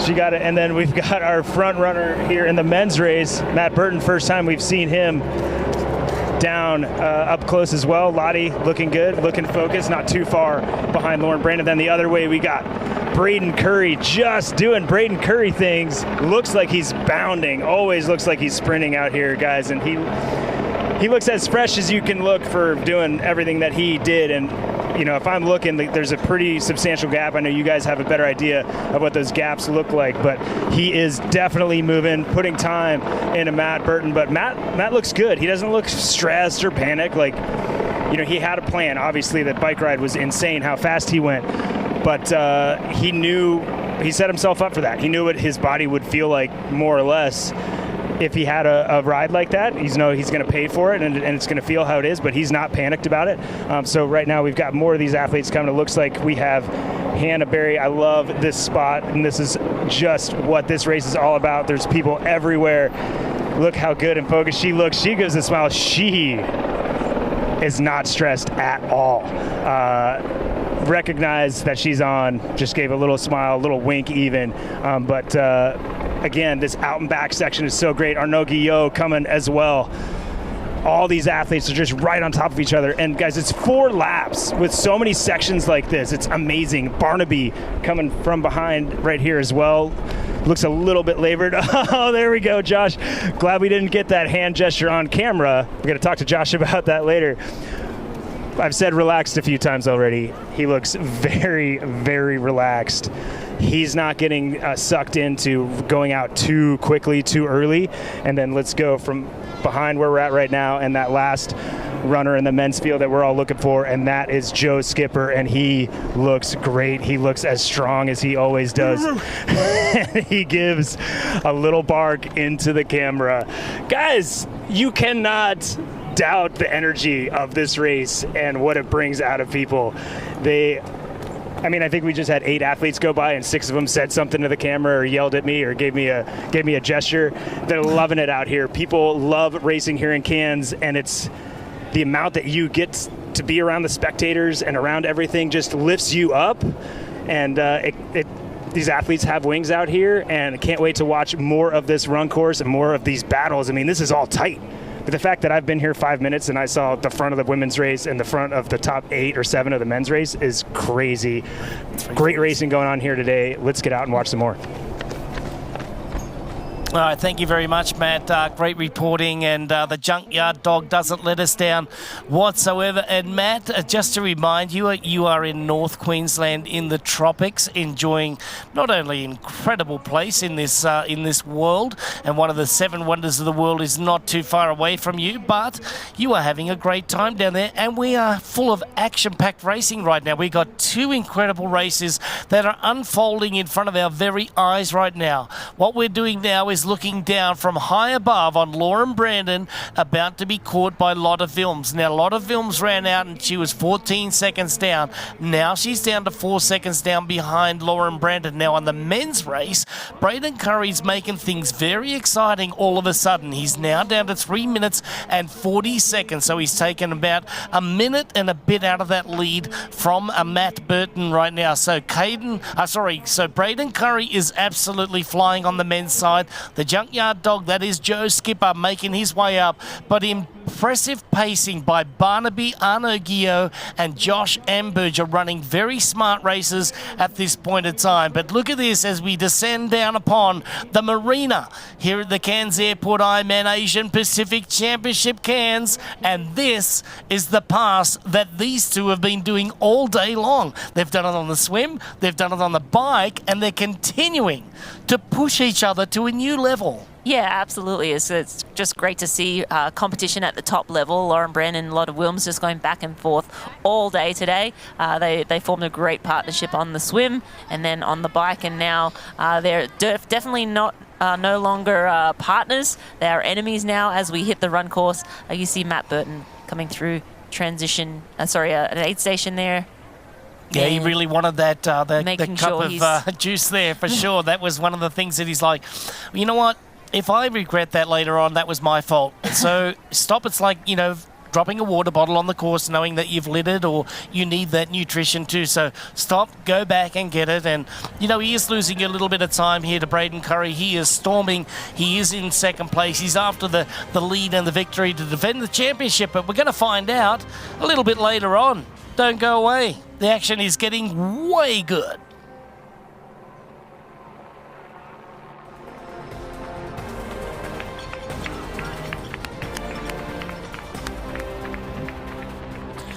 Cairns Airport Ironman Asia Pacific Championship Cairns continues here on a glorious afternoon in the early hours of the afternoon here in the far northeast Queensland. We call it home to the Daintree, the wet tropics rainforest. We call it home to one of the 7 wonders of the seas, and that would be the Great Barrier Reef. But today, all the excitement and the adventure is right here on the Esplanade in Cairns itself. Matt Burton from Australia, the local favourite here, is holding ground on New Zealand's defending champion Braden Curry. He raced to a 7:50, 7 hours and 50-minute race victory last year, but he still sits at about 2 minutes and 42 seconds down from our leader right now in Matt Burton. Is he going to run out of real estate? He's inside of the last 2 laps, the penultimate lap. He will have 1 to go after this, and now we're going to go down to Matt Lieto and man on the ground. Matt, did you put that sunscreen on yet? I did. Every time I get done with a hit, somebody tells me I need to put sunscreen on, so I appreciate it. I did. Arnaud Guillot is coming through here right now, and he's got a smile. Wave at the camera. Wave at the camera. Yeah, there you go. There's a smile. He's got it. He's been in a good mood all day. Last time I checked, he was about 1 minute and 20 in front of the athletes behind him, fighting for that podium position. But guys, we're just over halfway, so like, yes, right now it's podium position, but I think he's thinking, you know, maybe Burton's gonna slow even more. He's wanting more than that 3rd place, I'll tell you that, the way he's running, and he certainly hasn't given up on Braden Curry yet either. And Braden looks great. He's bounding, as we know Braden does. As you said, Greg, he's around 237, 240 behind at this point, but absolutely moving. But right now, it does seem like Arnaud Guillot has that energy. And we all know, like, especially on a course like this that's flat and fast, and all these out and backs, pacing is really important because it's easy to go out fast. And I think Arnaud is one that really paced himself well. I feel like athletes like Josh Amberger tried to do that. You could see through that first lap, it seemed like he held back and then tried to get on it a little bit. But those guys are fading a little bit, where it seems like Arnaud is really cruising through here. And I believe we got Mike Phillips coming through here as well. So great race here so far. Having a great run, looking smooth. And again, holding that position, but things now in that podium fight are really spreading out. We got our women's leader behind me, guys. And again, that laser focus. See if we can get her to wave. Nope, laser focus. She's got it. Hannah is just on it. Very into her own race. She's not looking in front. She's not looking behind. We don't see her looking over her shoulder or really looking to the side at all. She hears everybody cheering for her, but she's not adjusting her stride in one bit. And yeah, this race has opened up. So the athletes that we were looking at earlier, I know one of my podium picks, Josh Amberger, fading a little bit. We had Joe Skipper, somebody we all look to really try to run through this field. He's still, we see him now, and Gregory Barnaby looks like a pass, a little bit of a chat as they go through here, actually. So that's Barnaby that's coming through here in 5th place. That's another lapped pro in between them, but Joe Skipper coming up to Gregory Barnaby as we see our 2nd place female coming through here as well. That's Levi, that's Joe Skipper. No bark this time, but we have Lottie looking smooth, really great turnover for her. That's our 2nd place female, and it's starting to spread out there. So no sign of Josh Amberger, but right now, guys, the race is starting to solidify, right? It's really starting to spread out. 2 laps in, and the women starting that 2nd lap really starting to stretch out, and the cream is going to rise to the top. You see Josh actually kind of in the background. Actually, we got Lauren Brandon here. Before I throw it back to you guys, I'm going to see what Lauren looks like. She's still moving well. Josh Amberger going to come over her left shoulder here in a second. So again, what a crazy race. Everything comes together here, and just every section you're at, there's multiple people, and Lauren looks so good. Look at that smile. She's looking great. Josh still looking good, smooth, taking him over, looking for that spot to world champs. Hey guys, it is again, such a tight race across both fields and great energy, and it really is this town of Cairns and the spectators that are bringing the best out of these athletes. This beautiful course, unreal race, and can't wait to come back next year already. Already booked my tickets. All right, very well done there, Matt, and thank you for a great report. And Matt Burton out there in the lead from Australia at 2:41 up on Braden Curry. Arnaud Guillot having a solid race. The Frenchman here, the tall Frenchman right here at the moment. And then we've got Josh Amberger sitting a little bit further back from Barnaby as well. So Barnaby's moved up into 4th place. Josh Amberger's moved back into 5th place. Mike Phillips is still right in there. Joe Skipper as well. But on the women's side of things, it's really a great race happening. We've got Hannah Berry that's just started to move away from a lot of films. And then in 3rd place still is Lauren Brandon from the United States. And she's actually having a great run right now. And then in 4th place, we got Rebecca Clark. And then in 5th, looks like Kylie Simpson has made her way into the top 5 now. So Kylie Simpson making her way up, still 12:46 from the lead, but making her way.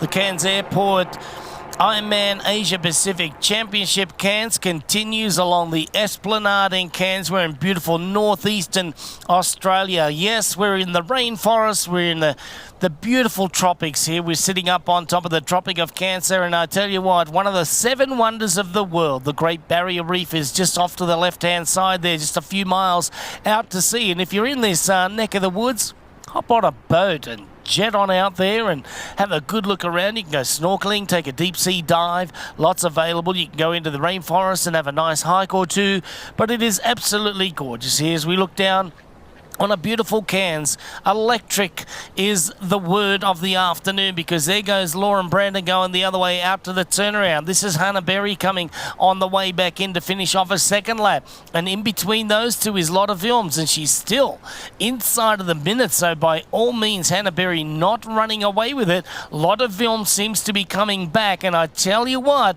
Lotta just shaking it out. Hannah Berry got out to a big lead there, 1 minute really quickly. So she really did put a surge in that first lap of the run. But Lotta Vilms is not giving up here. And check it out. Just got the turnover going right now. Shaking the hands out. But look who's closing in there as well. Lauren Brandon's having the race of her life. Yeah, Lauren Brandon looking awesome. Lotta Wilms just at the last check. Welshie, I think you were looking at the one before, but about 1:30 now down behind Hannah Berry. So still, Hannah is still moving away from Lotta Wilms. But Lauren Brandon, she looks solid all around. And again, these women have a sizable lead on Rebecca Clark back in 4th place, around 11:40 down. Kylie Simpson as well. She's down around 12:30 down. At last check, 12:08 down, and that was at 14 kilometres. So Kylie Simpson not making, the inroads that we expected into the lead. And Lauren Brandon, Lotta Wilms and Hannah Berry all running very well out there at the moment. Yeah, I got that one wrong, and it was Lotta Vilms is the one that slowed down a little bit, and Lauren Brandon just keeping pace. So Lauren just has to keep that turnover going today, and now it's, slowed quite a bit since where she's, first started out. However, if she just keeps that nice turnover going, she is definitely after one of those tickets to the Ironman World Championship in Nice coming up September 22nd this year. So there we see Hannah Berry and getting the nice cold water down the chest, some down the belly, and there goes the ice, and littering in the correct zone. So Hannah Berry just finding a nice pace right now. 1:34 the lead for her, coming up to the halfway mark in the run here this afternoon, running this beautiful run course along the Esplanade in downtown Cairns. Matt Burton really just turning the afterburners on all the way back into town and building up a pretty sizable lead as he got into transition. Don't want to sound like a broken down record, but when we do these commentary on the Ironman races, we talk about the latter stages of each discipline, the last part of the swim, the last part of the bike, and the last part of the run, how to close things out. Do you think today that, he's closed it out in the last third of the bike ride today is really where he made his move? I remember I talk about this all the time in Kona when you're coming back from Harvey, when you get, back down to Kauai High That's the spot from Kauai High back into Kailua Kona. That's where the races sort of won and lost on the bike there. And then, you see that with the men's race, with the women's race, and it's always that latter part of each discipline is where the champions really shine through. And today, I want to say that that's come true again. So Matt Burton, let's look at his athlete spotlight right now. He's 36 years of age. He's Australian. He's a local boy. Third place in the 22 Ironman Western Australia. First place there in 2021. And second place in the 2019 Ironman Western Australia as well. But today, he's going to be crowned your Cairns Airport Ironman Asia Pacific champion. And wow, all I can say is wow, what a great race to watch and to talk over. Magnificent. Yeah, he made this a real, he went for it on the bike, and he took that risk to push away from that main pack, to get away from the runners. He didn't know that Skippy was coming, but Skippy ended up joining up into that group. Braden Curry, very fast runner. I'm sure he wanted to put a little bit of distance between himself and Braden Curry, but still, he's going to run around a 2:44 marathon. Quicker than that, more like maybe a 2:42. That probably is one of his best ever marathon finishes. I think he's usually around a 2:44 marathon, a 2:45 marathon on a good day. So Matt Burton, all the stars are aligning for him today, and he will be crowned the Asia Pacific Ironman Cairns champion momentarily, and then we'll get to go down and listen to Matt as he takes him into the hyper ice recovery zone for a few words. Can't wait to hear about the race. Yeah, it's going to be a doozy, what type of interview he's going to get from Matt Lieto. And, as Matt will be sitting down there conducting those interviews, we'll be waiting for our women to get across the line as well. And we can tell you that Hannah Berry is still running along at a good clip. A lot of Wilms in there, and Lauren Brandon, they're still on the podium positions there. And then Kylie Simpson is still running time into our athletes up front there, but running out of real estate. Matt Burton has had the perfect race today. He was down a little bit in the swim. He really rocketed to the front of the bike and use that to his strength here today. But who knew that he could take 10 minutes out of Cam Worth's race best here on the cycle? Part of it here, the 180 kilometres in 4 hours and 5 minutes. That's exactly what he did, and he took it to them. Took it to the rest of the field, and that was the decisive move that happened today and put him in a winning position. He is going to start to run into the crowds in a moment here now, and you'll see all of the crowds that have been sitting in the restaurants all day enjoying their afternoon tea, enjoying maybe a quiet beverage or two down by the finish line. Those crowds will now come out to greet him and cheer him in. You see him celebrating already. Yes, you can see that emotion, the fist pump. I love to see it. Look at him. He's up on the toes now there, Marinda. You find that extra step in the stride, not only when you're leading the race, but when you've got, 400-500 metres to go. And you can leave everything out there now because you're there. You've been mentally strong. You've got it in the bag. And he's got a solid lead over Braden Curry and Arnaud Guillot at the moment. So it looks like our podium is just about set out there today. Looks like Burton is going to take it. Australia's going to go 1, New Zealand 2, and France 3 in the Asia Pacific Championship here as Matt Burton starts to celebrate on the streets of Cairns right now. Comes off the Esplanade. Not too far to go to the finish line here. He swam just over 50 minutes today. He gave up 4 minutes on the swim. He rode 4:05, and that was way better than everybody else by almost 10 minutes. And now he put himself in this running position today to show off what this 36-year-old Australian can do, and that is really bring it home. Remember, this time last year with a 3-hour and 16 marathon for a 7th place in this race.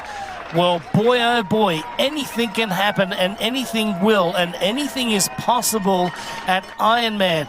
For his first Ironman Pro Series win, this is going to be one for the ages. Matt Burton is about to get the job done, and he's going to take 5,000 points, and then the clock will start ticking. Yeah, and at this point, it looks like Braden's around 3:18 down. He seems pretty secure in second place. Arnaud Guillot, he's sitting in third. He's another minute and a half behind Braden Curry. But the man of the moment is Matt Burton, and he is in the closing stages of this marathon at Cairns Airport Ironman Asia Pacific Championship. He is going to soak up this finish line. He's going to take a left-hand turn in momentarily, and In he goes. He's going to go onto the black carpet right now, and there is Matt Burton. Maybe he swam 50 minutes today for 4-minute deficit out of the water.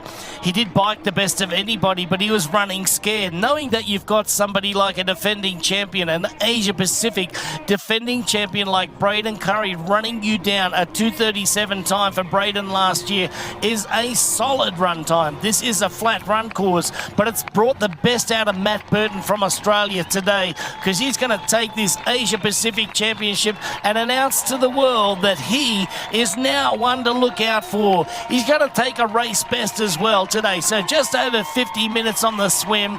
He rode a 4:05 plus minute best by 10 minutes over Cam Worth's best ever time here. And today he is going to run a very good time that we will get to you in just a moment. But now it's 5,000 points. It's money in the bank, and it's going to put him way up in the Ironman Pro Series rankings from Australia. Your Cairns Airport Ironman Asia Pacific champion, Matt Burton. And you could see as he was coming down that finish line there, he doesn't believe it. You can see the emotion on his face. A 2:44.08. So as we said, he's around a 2:44 marathoner. he kept it real there. See his partner and little one. Always great to greet the family at that finish line, but the emotion on his face and, you know, putting his hand on his head, he almost couldn't believe it. But an elated Matt Burton putting together just a phenomenal performance, swim, bike and run. But that bike really was the key to his performance today. 5 minutes off last year's best, 32 minutes faster than his marathon of 2023. Matt Burton gets the job done in exhilarating fashion. That is how to do it. 50-minute swim, 4:05 on the bike, and closing it out with a 2:44. Phenomenal day for the Australian. Glenn there just coming in and giving him a big congratulations. Marinda, this is one for the ages today. 36 years old from Australia. Best race of his career. As you can see that, getting the congratulations there from, by the look of it, one of the sponsors down here today. Pete Murray on the blower down there as well, just getting in on all the action. So what a great day as we now look forward to seeing our next athletes coming into the finish line. That certainly is going to be Braden Curry. There's Tammy Barker and also Pete Murray down there at the finish line. The voice of Australian Ironman racing. And look at that. High fives and knuckles all around. Yeah, knuckles around. Great images of Matt Burton down there. And see Tammy Baker just there. They're also happy for him. Luke McKenzie raced against Matt Burton when he was still racing. You see tears of joy on a lot of the... you could tell he's a favourite down here in Aussie. He races a lot down in Australia. Has raced WA a bunch of times, raced Cairns last year as well, but to get the job done, and yeah, that's that Wahoo Element rival. 2:44.08 for Matt Burton from Australia, taking the victory here today. So fantastic racing from Matt Burton. Just awesome images of him taking the tape here today in Cairns. Well, he's done it in emphatic style because we're waiting to see Braden Curry. Looks like he's in a world of hurt coming down to the last final metres of the run here today. You can certainly see that he's laid it all out there, and you wouldn't expect anything else from the tough Kiwi. He was the Asia Pacific champion of 2023. He's run the race on a number of occasions here. Ran a 2:37 into the victory lane last year, but today falling just a little bit short from Matt Burton, our eventual winner, in a time of just over 7 hours and 45 minutes and 24 seconds. But the Kiwi can hold his head up high. It's been a struggle over the last year and a half with mechanical issues, with illnesses, with COVID at the Ironman World Championship, and now he solidifies himself back on the books. Braden Curry from New Zealand getting the job done in second place today in Marinda. Nothing short of amazing. Nothing short of amazing, and he's going to beat his time from last year as well. That course record time of 7:50 that he set last year. He's going to go just a tick under it, probably 7:49, or right just under 7:49 possibly here. But Braden Curry, still a phenomenal performance, and he's got to be happy with that. Yeah, he's like, ow, yes, that hurt. His quads are going to be feeling that tomorrow. He'll be doing the crab walk.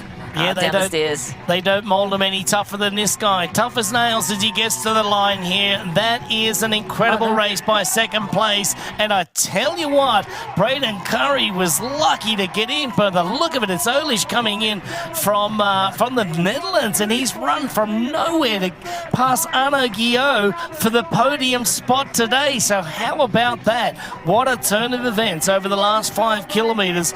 So Braden Curry gets the silver today. The bronze goes out to Olish from the Netherlands right now. So our podium is set there. So great work by Matt Burton, and in second place, Braden Curry. Sorry, Matt, that's Mike Phillips. I don't think his... Mikey Phillips has run into third. Yeah, Mike Phillips. That's Mike Phillips there who ran into third place. His chip hasn't been picking up, so I think that's why we didn't have him on our radar, and we didn't have a camera on him. But yeah, that's Mike Phillips rounding out the podium in third place. He must have lost his chip at some point. But yeah, we don't know if he's been sitting in third place for the last... I mean, certainly in that last lap, Arno was in third because at the start of that last lap, Matt was there and had eyes on those top 3 men. But at some point in there, he was able to come across and snatch up that third place. Yeah, we didn't see that. Didn't see that one coming. No, we didn't even see any video of that with him or even with Arno Guillot as well. So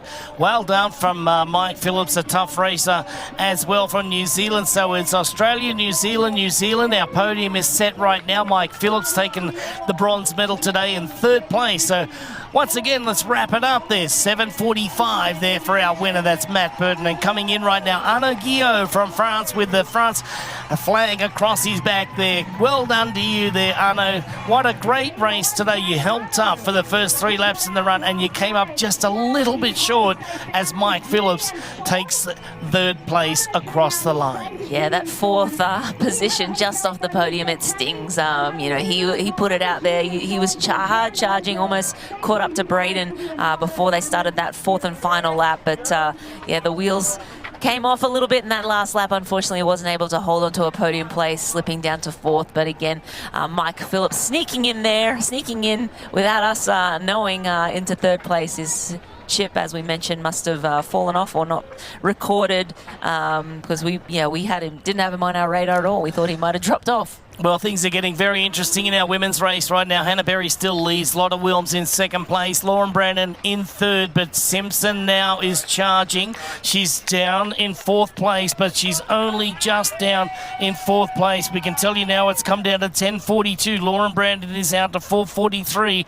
Lotta Wilms is out to 2:46. So this is getting very interesting. And if you look at the times, it looks like Kylie Simpson is running 30 seconds a mile faster than the rest of the competition. Now, when we look at it, there's 12 kilometres to go, so we got 7 miles to go. And if you're looking at 30 seconds, she's going to fall just a little bit short, but it's going to be very close for the podium.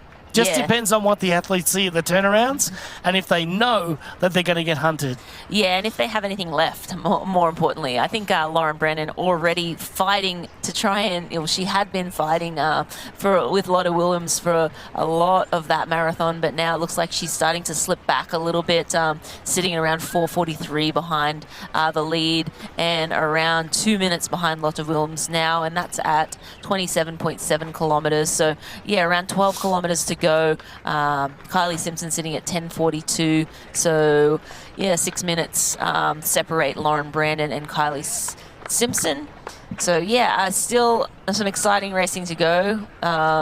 We've an interesting finish coming up.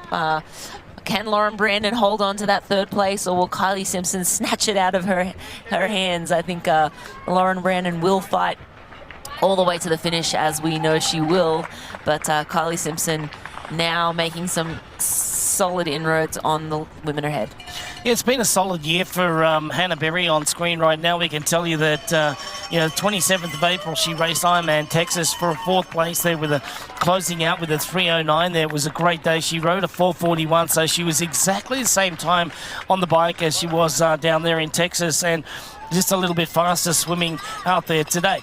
And then is also in March, she was second place in Ironman 70.3 Geelong, just outside of Melbourne, with a great race as well. And then she got the bronze down there in the Tarangi half in New Zealand. She was first place down there where she ran a 1:24 to close things out there with a sub 4-hour performance. So Hannah Berry looks like she's set for victory here at the Asia Pacific Championships. We're in Cairns, North Queensland. Don't go away. We have an exhilarating finish coming up with our professional women's division. She has been incredible. Solid swim, just off that lead pack. Solo all day out on the bike, but closed that gap down to about 1:30 by the end of the bike. Again, she was out of the swim about 2:30 back. Yo-yoed a bit, but was able to get as close as about 90 seconds by the end of the bike, and then came out in the run. 10K in, took the lead and has not looked back. She's looked solid all day. You see a little smile on her face. Now she knows she has this one locked up, but she will take a little bit of a left turn shortly here, and then she'll run into the finish line. But yeah, this is the time when you get to really celebrate and you get to allow yourself to believe that I'm winning. I'm the winner of this race. And again, Hannah Berry, her last Ironman championship was back in 2001 in New Zealand. So been a little while between drinks, we like to say. So really great to see her charging down towards the finish line here, about to take this title here in Cairns. Well, Hannah, you don't have to pinch yourself. We can tell you, for real, it's happening. You're going to be coming into the finish line and for the first time be crowned the Ironman Asia Pacific champion. That's right. You hail from New Zealand and racing in your neighbouring country of Australia. They will welcome you to the finish line. They will love you here in Australia, and your name is going to be put up in lights today. That is absolutely for sure. You swam a 53-minute race today. You rode a 4:42 on the bike, and you're closing it off with a great marathon today. Maybe it's not going to be the fastest of the day, but it's going to be the most impressive because you went out with a 1:30 deficit on the run today. You caught up at 10 kilometres. You went into the lead of this race and you showed everyone the back of your shoes today. And that is going to be great for a win at the Cairns Airport Ironman Asia Pacific Championship Cairns. And Hannah Berry, you can tip your hat to yourself because you have done yourself proud. You have done your country proud. And to be crowned the Asia Pacific champion right here is going to be one of the best efforts you have ever given. Yeah, look at that crowd down there and the big smile from Hannah Berry, the fist pump. Yes, she is letting it sink in now, enjoying those finish line high fives. And your Ironman, Cairns Airport Ironman Asia Pacific champion, Hannah Berry. And she finished in a time of, well, she ran a 3:04.53. Solid run performance from Hannah Berry after that 4:42 bike and a solid run too. Out there pretty much by herself all day. It's almost an individual time trial for, 8 hours, 46-ish minutes.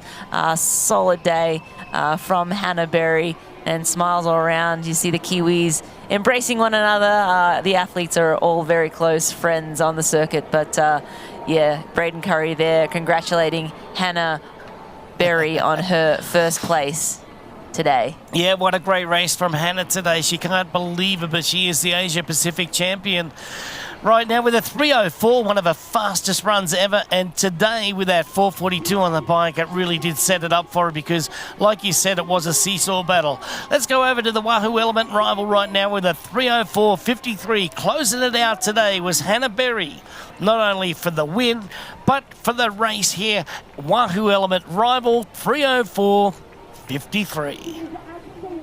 Yeah, she closed in a very handy 3:04.53 run there. This is back to Lotte Wilm. She is now at that last section of the run. She will get to come into the finish line and finally make the pain stop, right? Well, Yeah, that's right. The 5,000 points are now ticking away. 5,000 goes out to Hannah Berry, but now it's going to tick away ever so slowly for the athletes. But the ladies here are going to score big points today because Lotte Wilm's at 240 down, so you know that that's going to be 120. That's 160. That's 160 points right there. So it's going to be in the 4,800s.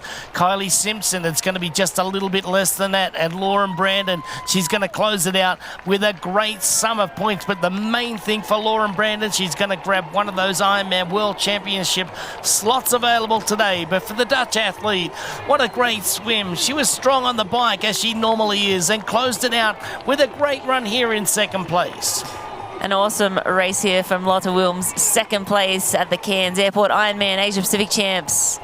That's Lotte Wilms. She led for so much of this race, and just Hannah Berry was too strong on the run at the end, but a very solid battle between these two athletes. And we believe they'll be right next to each other in the overall standings after today. But a phenomenal performance again. The ever-consistent Lotte Wilms. Another really great day out there for her, taking second place here today in Cairns. Seeing Kylie Simpson, the defending Asia Pacific champion, coming across the finish line here today. An uncharacteristic 1:12 swim, 8 minutes slower than last year's race. Just getting across the line right now, Rennie. Yeah, Kylie Simpson rolling across the line there. You see a sprint through. Didn't take too much time to give high fives. We'll see what time. 2:56.06, still a respectable run split there. But yeah, just off the pace from her 2:51 that she had last year. And the swim itself, not as fast as we had anticipated.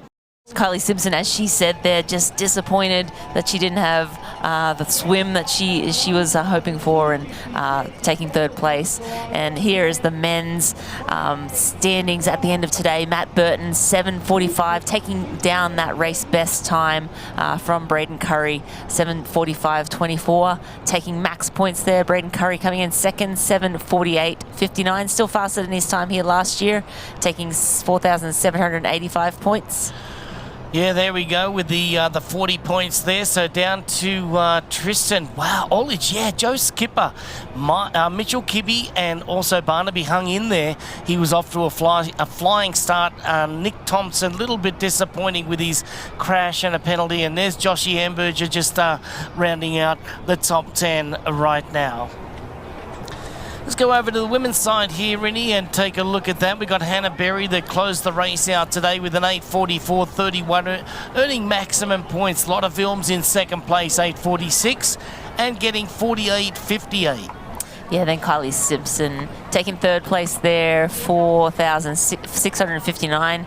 Lauren Brandon getting fourth place, just missing out on that podium, 4,518. Then we had Rebecca Clark taking that fifth place position, and Fiona Moriarty down in sixth, and then Ayuida just crossing the line just now, running a handy 2:56.56 run. That's just a little bit slower than Kylie Simpson's 2:56.06. That is a great day for Ayuida. That's one of the best Ironman races so far. Well done to A. She's been hanging in there.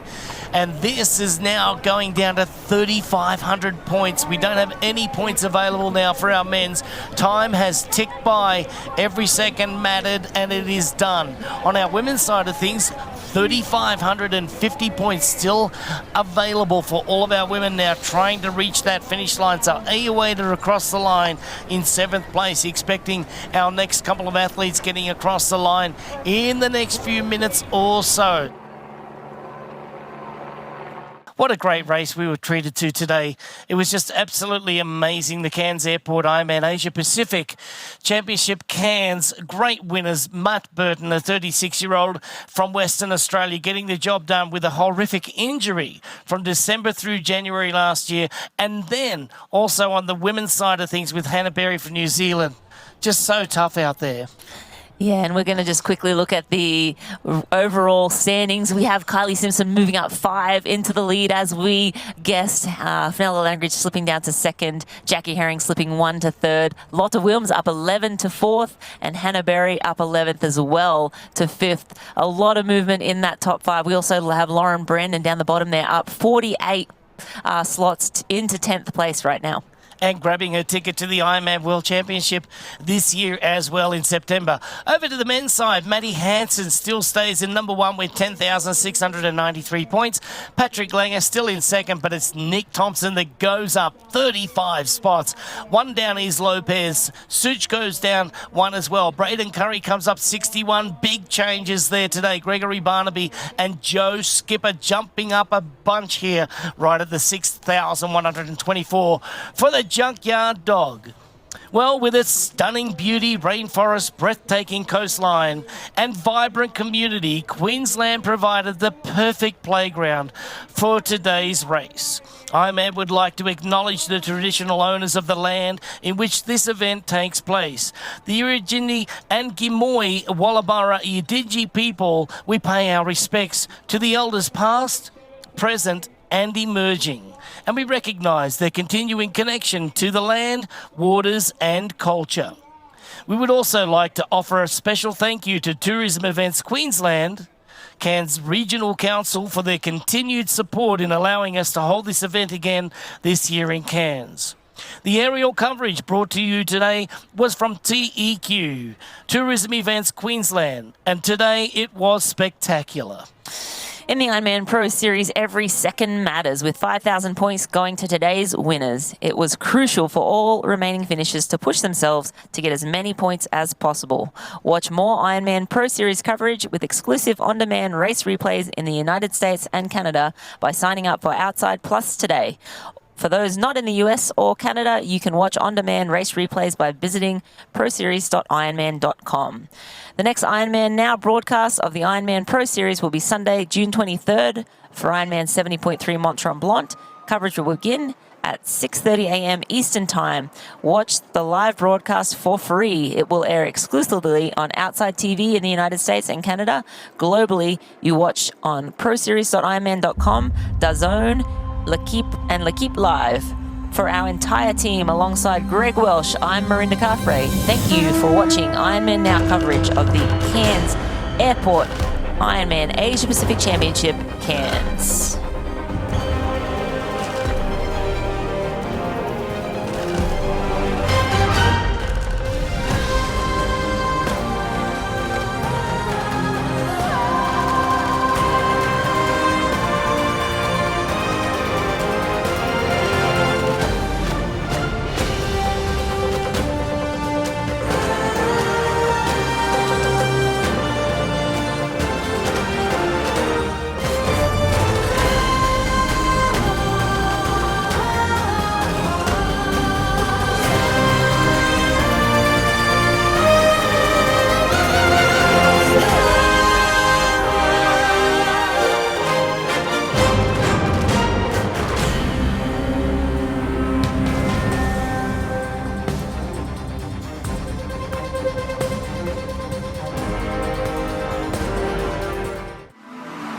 This copyrighted broadcast of World Triathlon Corporation may not be retransmitted, reproduced, rebroadcast, or otherwise distributed or used in any form without express written consent of World Triathlon Corporation.